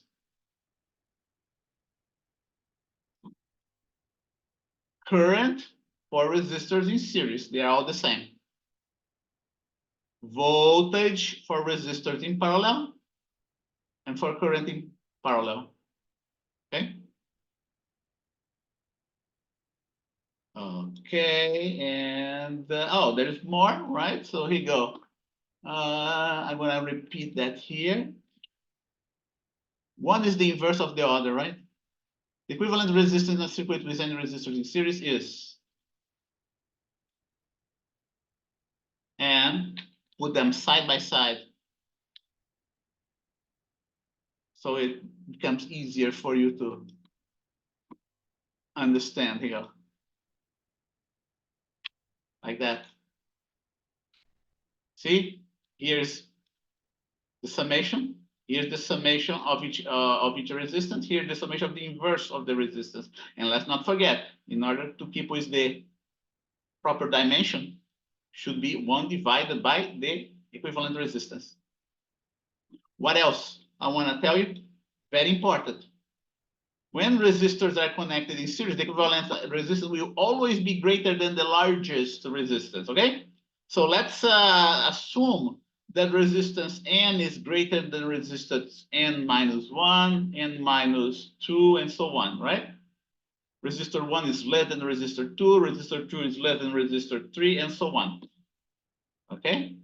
When we sum, when the circuits are connected in series, we're always gonna get an equivalent resistance that's gonna be greater than the largest resistor.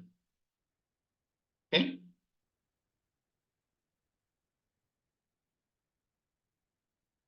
Let me take this one out because let's leave this way. For resistors connected in series, the equivalent resistance will always be greater than the largest resistance. Now the opposite is true for resistors in parallel. Okay? Suppose, just like before, R1 is less than R2, right? Less than R3, less than R4, less than Rn. So because we're taking the inverse, 1 divided by R1 is going to be greater than R2, 1 divided by R2, greater than 1 divided by R3, and so on. Or 1 divided by Rn will always be greater than 1 divided by R1. Okay? What it mean? What does it mean? It means that the equivalent resistance is going to be less than the smallest resistance. Here, for resistor in series, right? The equivalent resistance is always greater than the largest resistor, than the largest resistance, than the largest resistance in the set. Here is counter, is the opposite. Here you go.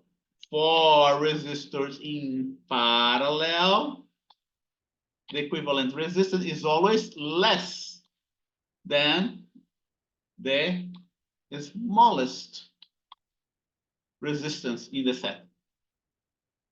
1103 right now. Let's see how we're doing there. Any questions? And then you go ahead, do some examples, okay?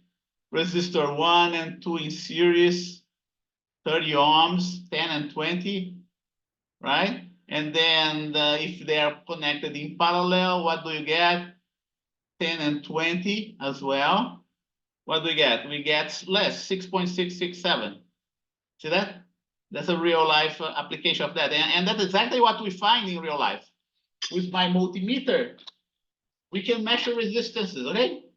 And if you put together different resistors in series and parallel, you're going to find exactly what I described here in this classroom, okay? Let's see which sections we have covered so far.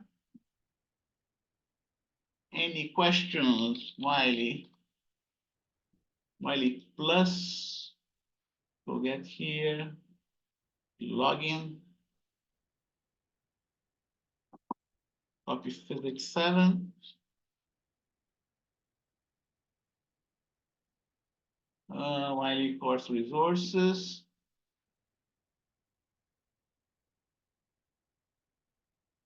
And launch. 1105. Let's take a look here at the sections of the chapter. Electric circuits, electromotive force and current, Ohm's law, resistance and resistivity, electric power. Let's see what electric power is. Okay, we didn't get there yet. So you already covered 20.1, 20.2. Oh, and by the way, we covered 20.6 and 20.7 as well. I skipped those two for now, okay? I skipped those two for now. Partial, and then you have we have something else. Circuits wired partially in series and partially in parallel. So what we had covered so far.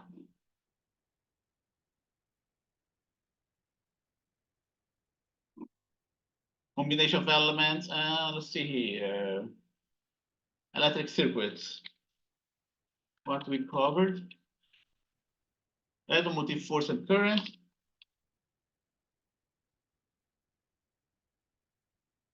Current. Ohm's law. Resistance and resistivity.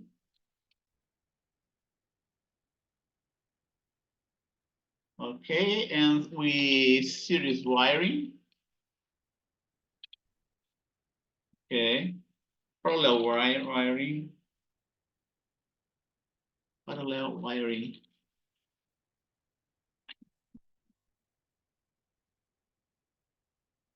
Okay, we can put it resistors in series. Resistors in series is better. They call it series wiring. And resistors in parallel. In parallel, that's 20.7. Parallel wiring. Okay, we should uncover 20.8.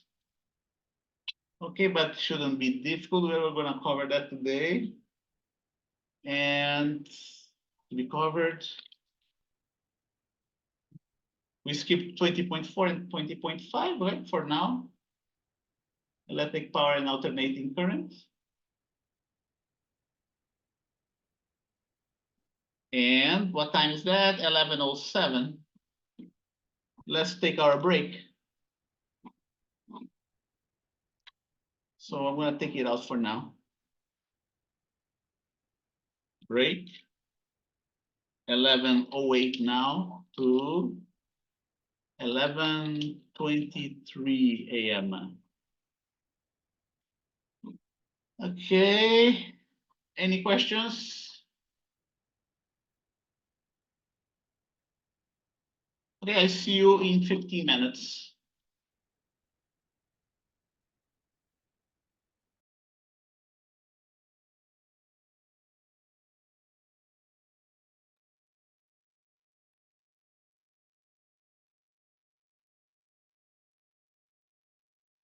I'm back here.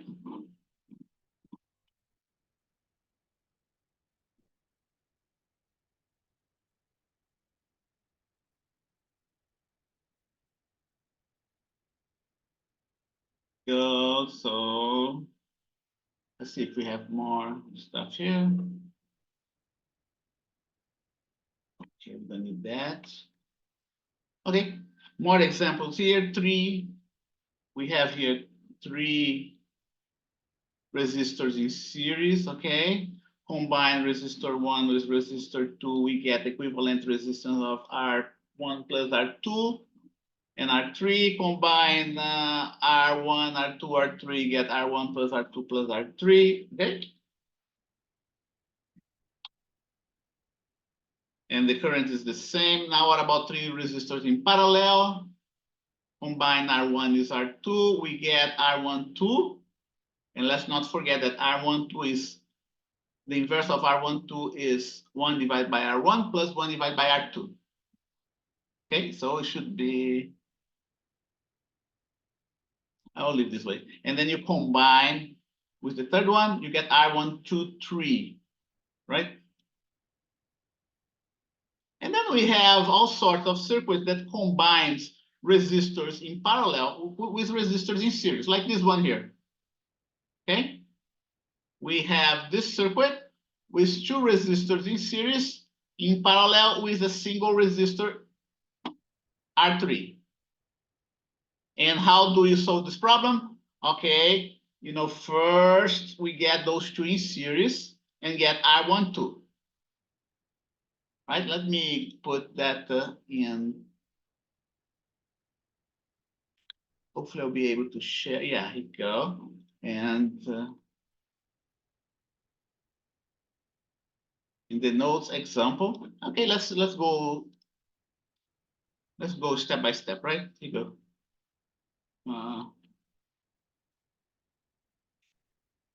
You saw that, right? So here you go. R1, R2, R3. R1 combined with R2, we get R1 plus R2, just like here, my notes. Okay. And if this circuit is in parallel, like this one here,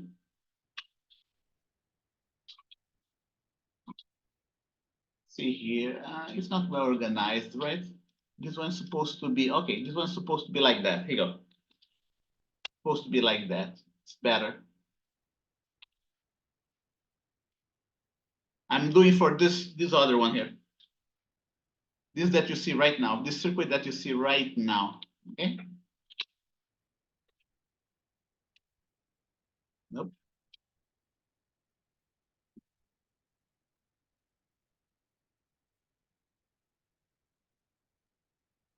R1 with R2, right?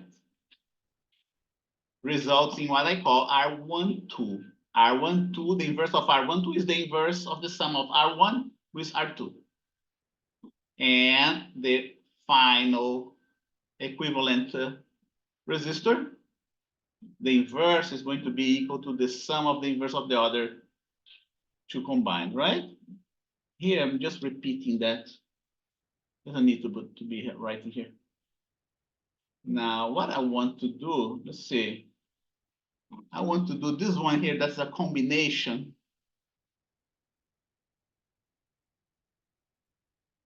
There's a combination of circuits in resistors in parallel and series, right?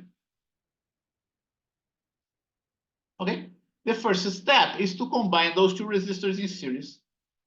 And look what I did, right? I wrote down the direction of the current. We have the main current I that splits in this current I12 and I3. I12 because of those two resistors here, 1 and 2. I do not know what the currents are. Let's see. Yeah, I gotta do that step by step.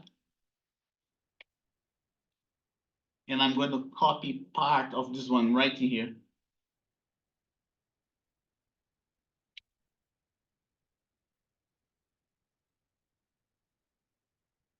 Oh, I already have it. Yeah, okay.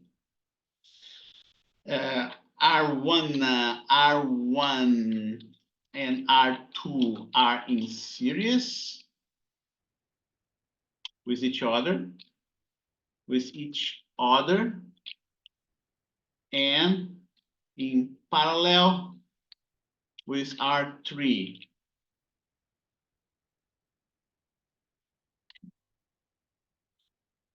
Find the equivalent resistance. Okay, solution. Okay, and now I can, we start with R12, which is R1 plus R2, the equivalent circuit formed by R1 and R2. Okay, here you go. R1 and R2. And then we have those two resistors, right, that are now in parallel. So they're going to result in R1, 2, 3. R1, 2, 3. I didn't draw it. Let me put it.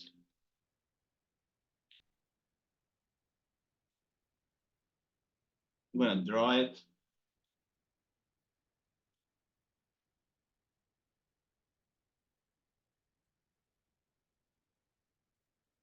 I will move upwards, right? Copy and paste this other one. And then we end up having R13.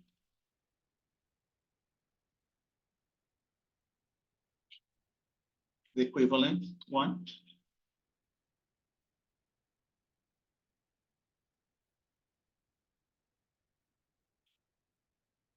Like that. Because R12 and R3 are in parallel, all I have to do is to get R13 in terms of the other two. Index, what's happening here? Oh, here you go. That's the one. Okay.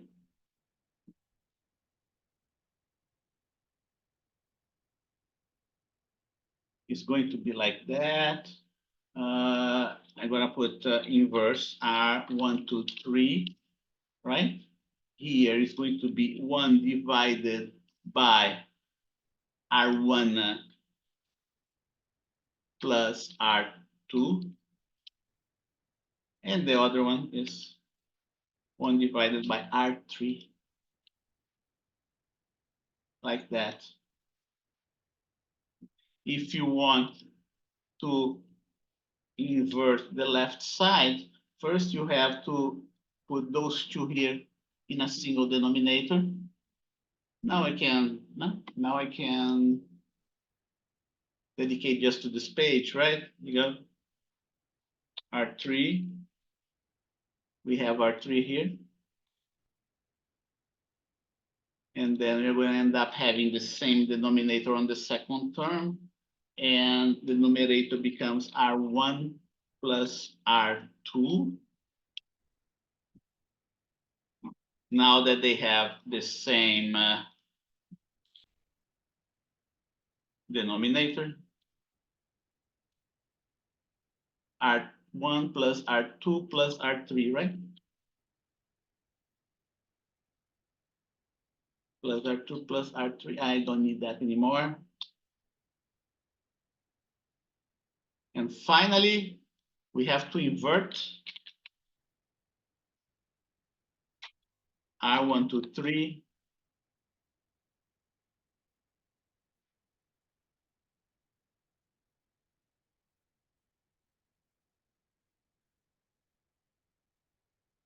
That's the final result for that problem that you saw.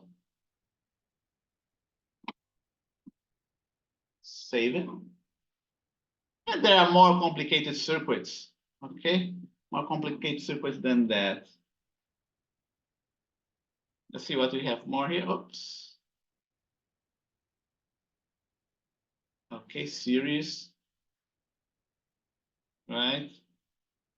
Parallel, R13. And now see, we can also have circuits like that. This circuit is very complicated and it doesn't fit into circuits in elements in parallel and elements in series, okay? That's what we call bridge configuration.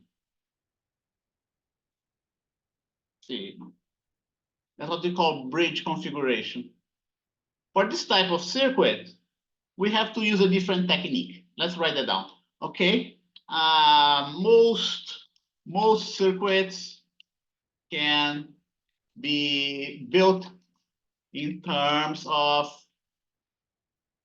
connections in series and parallel. But then there are other types of circuits in which the parallel and series connection then do not apply. Connections do not apply.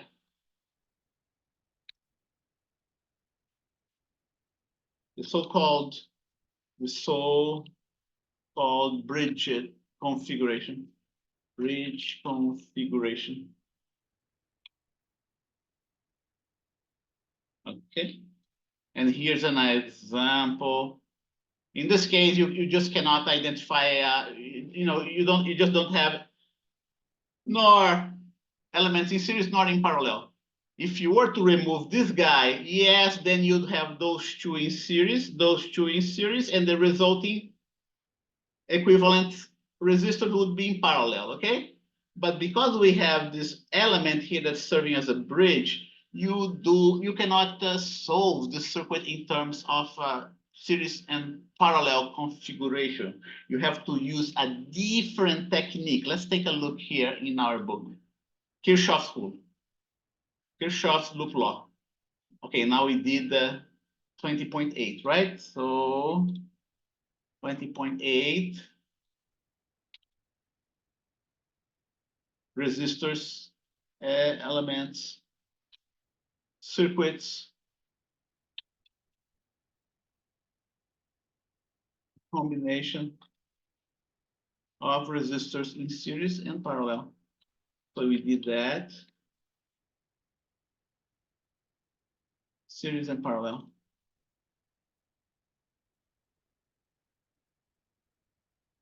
And then there is this other technique that Kirchhoff's rules. We're going to skip 20.9. I don't usually cover 20.9, okay? 20.10, Kirchhoff rules. You can consider that as being a type of law, okay? Kirchhoff, some books call it also Kirchhoff loop law. Okay. So consider, for instance, this case here. The supposed circuit that you need to have Kirchhoff loop, you need to use Kirchhoff loop law would be a circuit with two batteries in the circuit. Okay. Here the resistors are not in series, right? Because you have a battery in between them. Either this battery here or this battery here. So in this case, we use Kirchhoff's loop law. It's a very simple technique, okay? And it consists, okay, Kirchhoff loop law. Let's see, I'm going to erase that. I don't need that.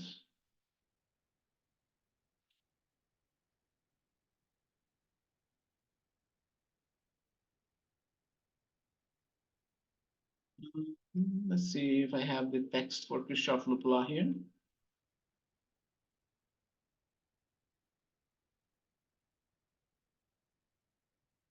Yeah, okay. Here you go. Kirchhoff's loop law. Kirchhoff's rule. Here you go.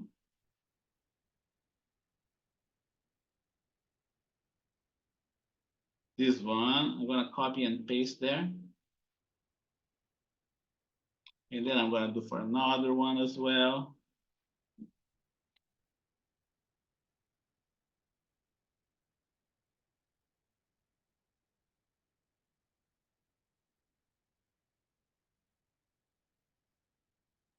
Here you go. Kirchhoff's loop law. Most problems involve resistors and capacitors that are connected in series or in parallel, and capacitors as well, okay? Two different types of elements. However, there are a few circuits out there that are also important, in which the elements are connected neither in series nor in parallel.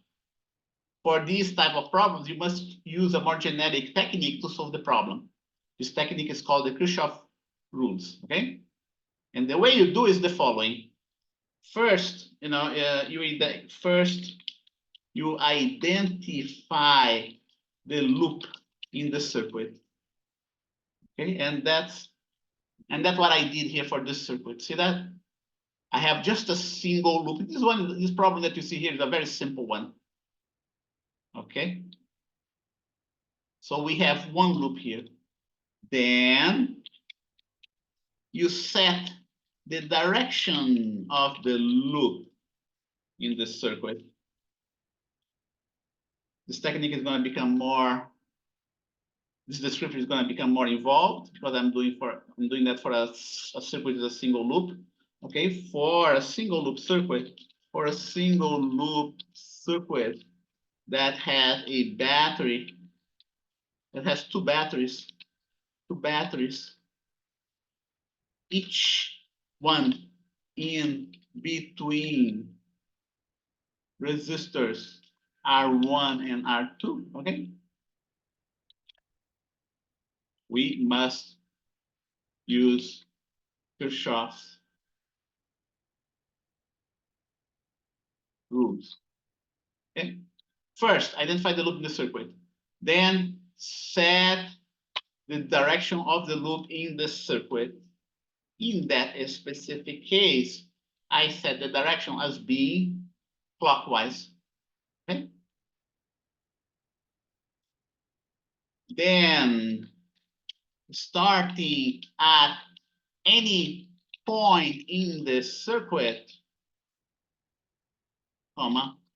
follow the loop and document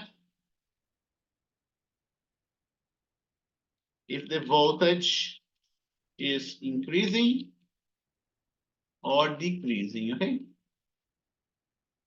Then start at any point along the loop along the circuit, right? Follow the loop and keep on adding the voltages, adding or subtracting, depending on the case, or subtracting the voltage along the circuit. Okay. So let's see how we do that.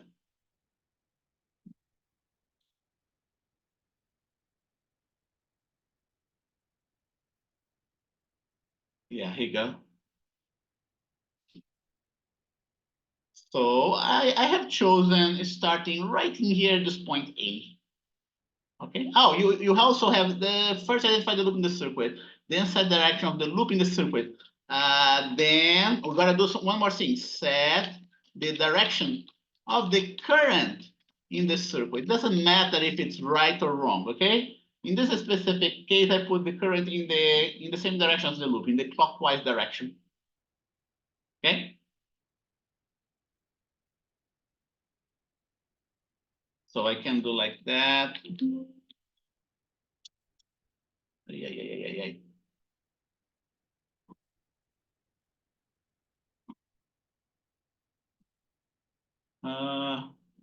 Jesus, now my computer is locked here. Ay. Let's see. Okay, good. What happened? Okay, let's see here. Here. I'm gonna, here you go. Here, the loop and the direction of the loop. Then I'm gonna set the current direction step by step, right? Let's take out those points from here. So the picture is, I don't need this one.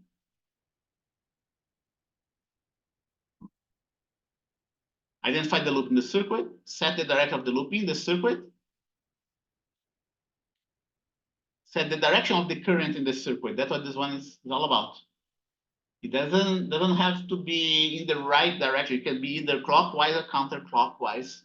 That's how strong this technique is. It doesn't matter if you put the current in the wrong direction, okay? Later on, you find out whether it's in the right direction or not. Then starting at any point along the circuit, follow the loop and keep on adding the voltages, okay? So here you go. In the next one, I just came up with points along the circuit. This point is A, B, C, D, okay, and back to A. So how do you do it? Okay, so we start from A to B. Because we are going from negative to positive, we are increasing the voltage in the circuit. Okay, so that's why I have this positive sign right here. Then when we cross the first resistor from B to C, there will be a drop in the voltage because this resistor spends energy, it spends electric potential energy. Okay, that's why I put minus VR of 1, VR1. Then we have one more element here in the circuit, that's V2. But now we are going from the positive polarity of the plate to the negative polarity of the plate. For this reason, we must be losing electric potential. Finally, crossing the last element of the circuit from D to A, we're going to lose electric potential energy as well because we're flowing in the same direction of the current. That's why I put a negative V of R2. Going back to initial point, everything else here must be equal to 0. This is nothing but a statement of conservation of energy, okay? And now we go ahead and we use Ohm's law. Going across resistor 1, V across R1 is going to be R1 times I, okay? We do not know I. We know V1, V2, R1, and R2. V2 we know, and going across R2, we are going to have R2I, okay? And now what do we have? We can solve for the current, okay? Following the diagram drawing, we have the following. We're going to solve for the current. I'm going to erase everything else that's in here. Okay? We're going to lump together, let's see. We're going to lump together those two terms that has the current.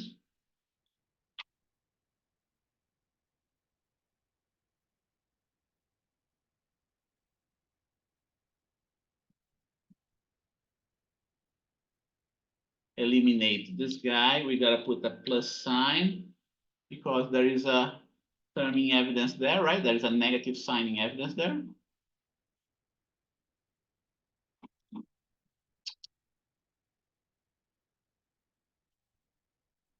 You know, we pass the current to the other side and solve our problem. I don't need the plus sign anymore.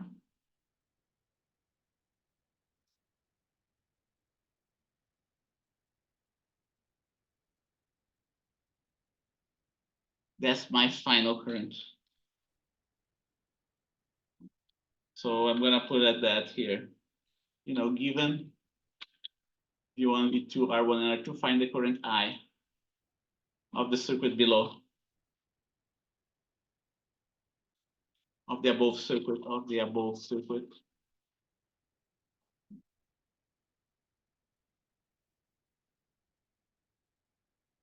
Right here. Okay, so he go take this one out.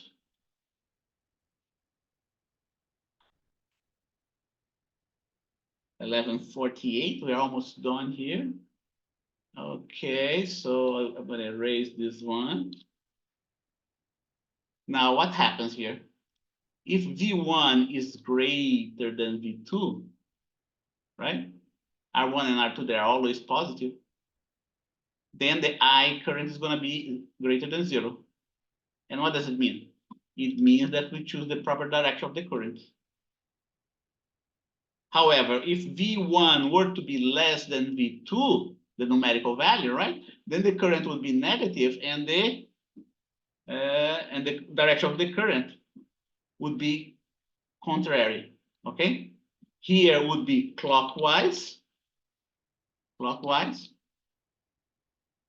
and here would be counterclockwise. Okay, that's one simple example that has a single loop, but then we can have circuits with more than one loop. This one is the next simpler type of circuit that I'm going to see out there. Only two loops. Only two loops. V1, V2, R1, R2, and R3 are none. Find the current I. Okay? Let's see if we have... yeah, we have it here. So what do?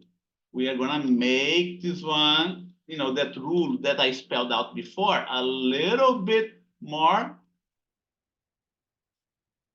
complicated, okay? First, here you go. Identify the loops in the circuit. In this case, it's more than one loops, right? There are two loops. Oh, actually, there are three loops. Not two, but three loops. Let's see if I put it here. Yeah. I call this one loop number 1. I call this one loop number 2. I call this one loop number 3. Set the directions of the loops in the circuit. I set all the directions clockwise. Okay. Then, you know, choose a direction for the current in the circuit, Here we have a current that I call I2. This current here I call I2, okay? Here we're going to have another current in a different branch, right? That I'm calling I1. And here we have another current that I call I3. Okay? It is as though as this electric power supply is pumping the current in this direction, and then we have either a split. Yeah, we are going to have a split here and there, right?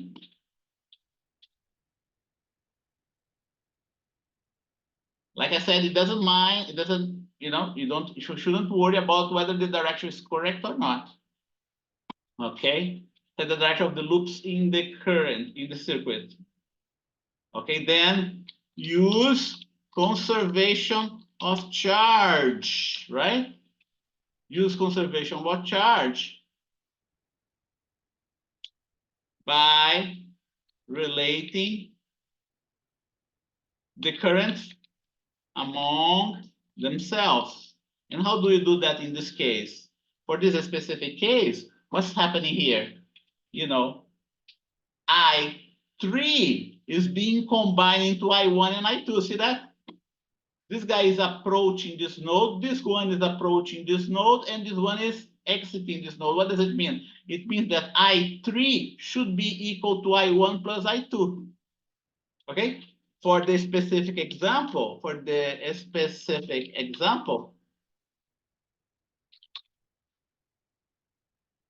we have, nope, not this one. Let me get my equation here.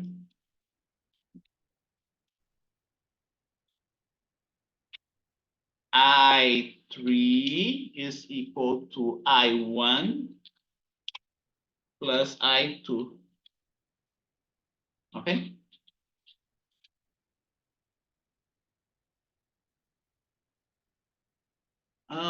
This one's supposed to be here, below that one. Here you go. Sorry, folks. Here you go. Use conservation of charge by relate the current among themselves. A direction for the current, currents can be more than one current, right? Since we have elements here in parallel, it means that we must have different currents. Then starting at any point along the circuit, follow the loop and keep on adding or subtracting the voltage along the circuit. Okay? So those are the steps. Okay, in the above circuit, we identify 3 loops, and then, choose the direction of the current in the circuit, set the direction of the loops in the circuit. You also have here, identify the junctions in the circuit. One more. In this case, we have 2 junctions in the circuit. That one junction here, another junction there. Okay.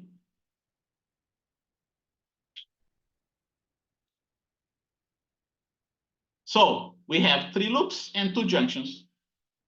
1, 2, 3, 1, 2 junctions. Then there's a little secret for this technique. Okay. Suppose that now I can go back here. Suppose that we have M loops and N junctions. You're always gonna need -1 of each. Okay. To solve a problem with this technique, you're going to need not M-1 loop, should be 2 loops, right? You're going to need only 2 loops.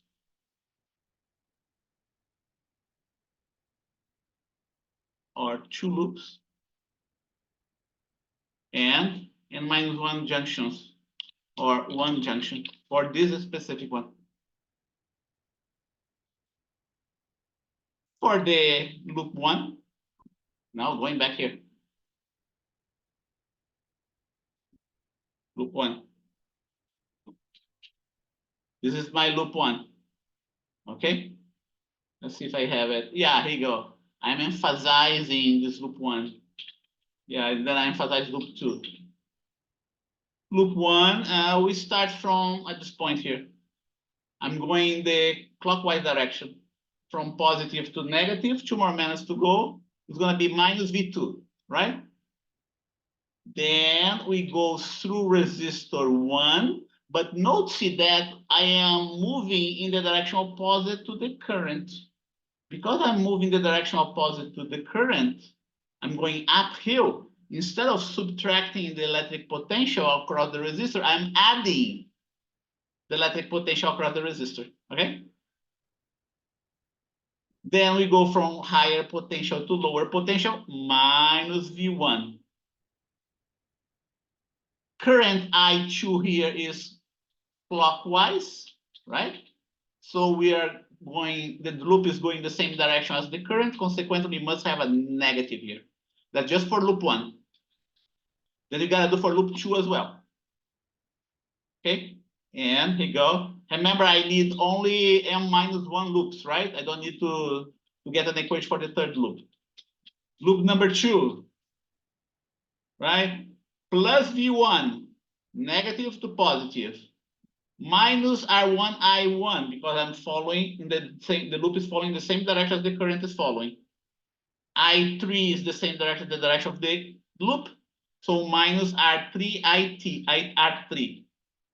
And finally, we have to have the equations for the junctions.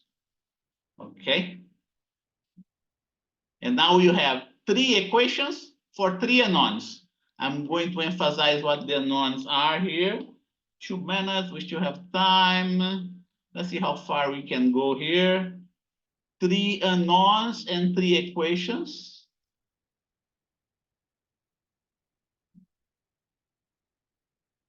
Here you go. Okay.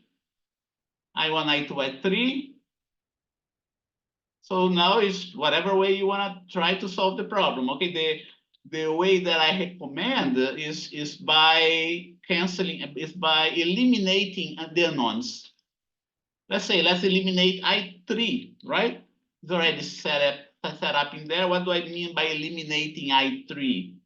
By eliminating I3, I mean I substitute I3 in the other 2 equations. I substitute this one right in here.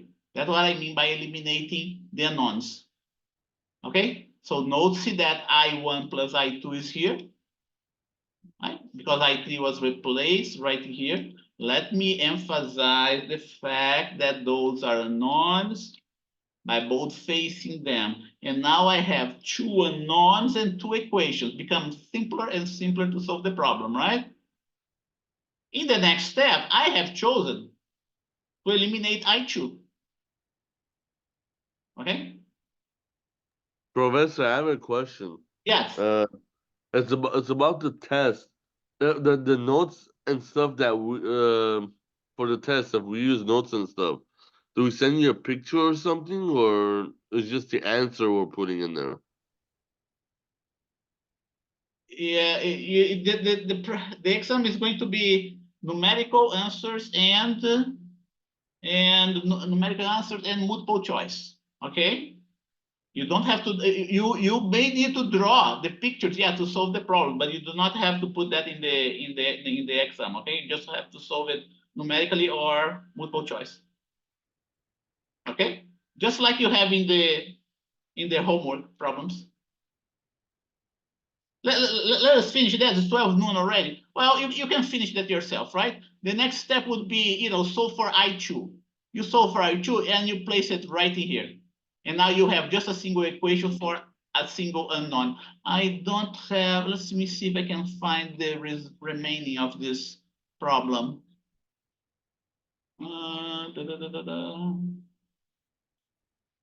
Yeah, I don't have it. Huh, what a shame.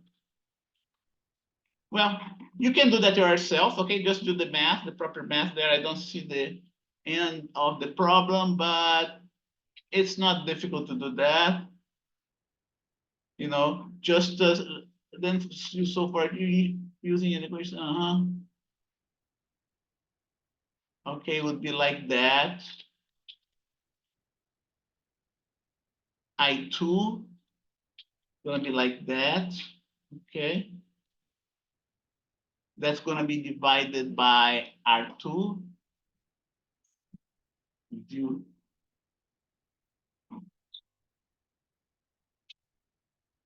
equations right in here. R2. Yeah, here you go. You plug I2 right in here and solve for I1, okay? Plug I2 in the second equation and solve for I1. Then you walk back to find I2 and I3 using the previous equations. Okay, that's how you do it. And that's the technique. Page break. Okay, and we're done. 12:02 right now. Do you have any questions? I have office hours right now, and if you want to hang out a little bit, I'll be here.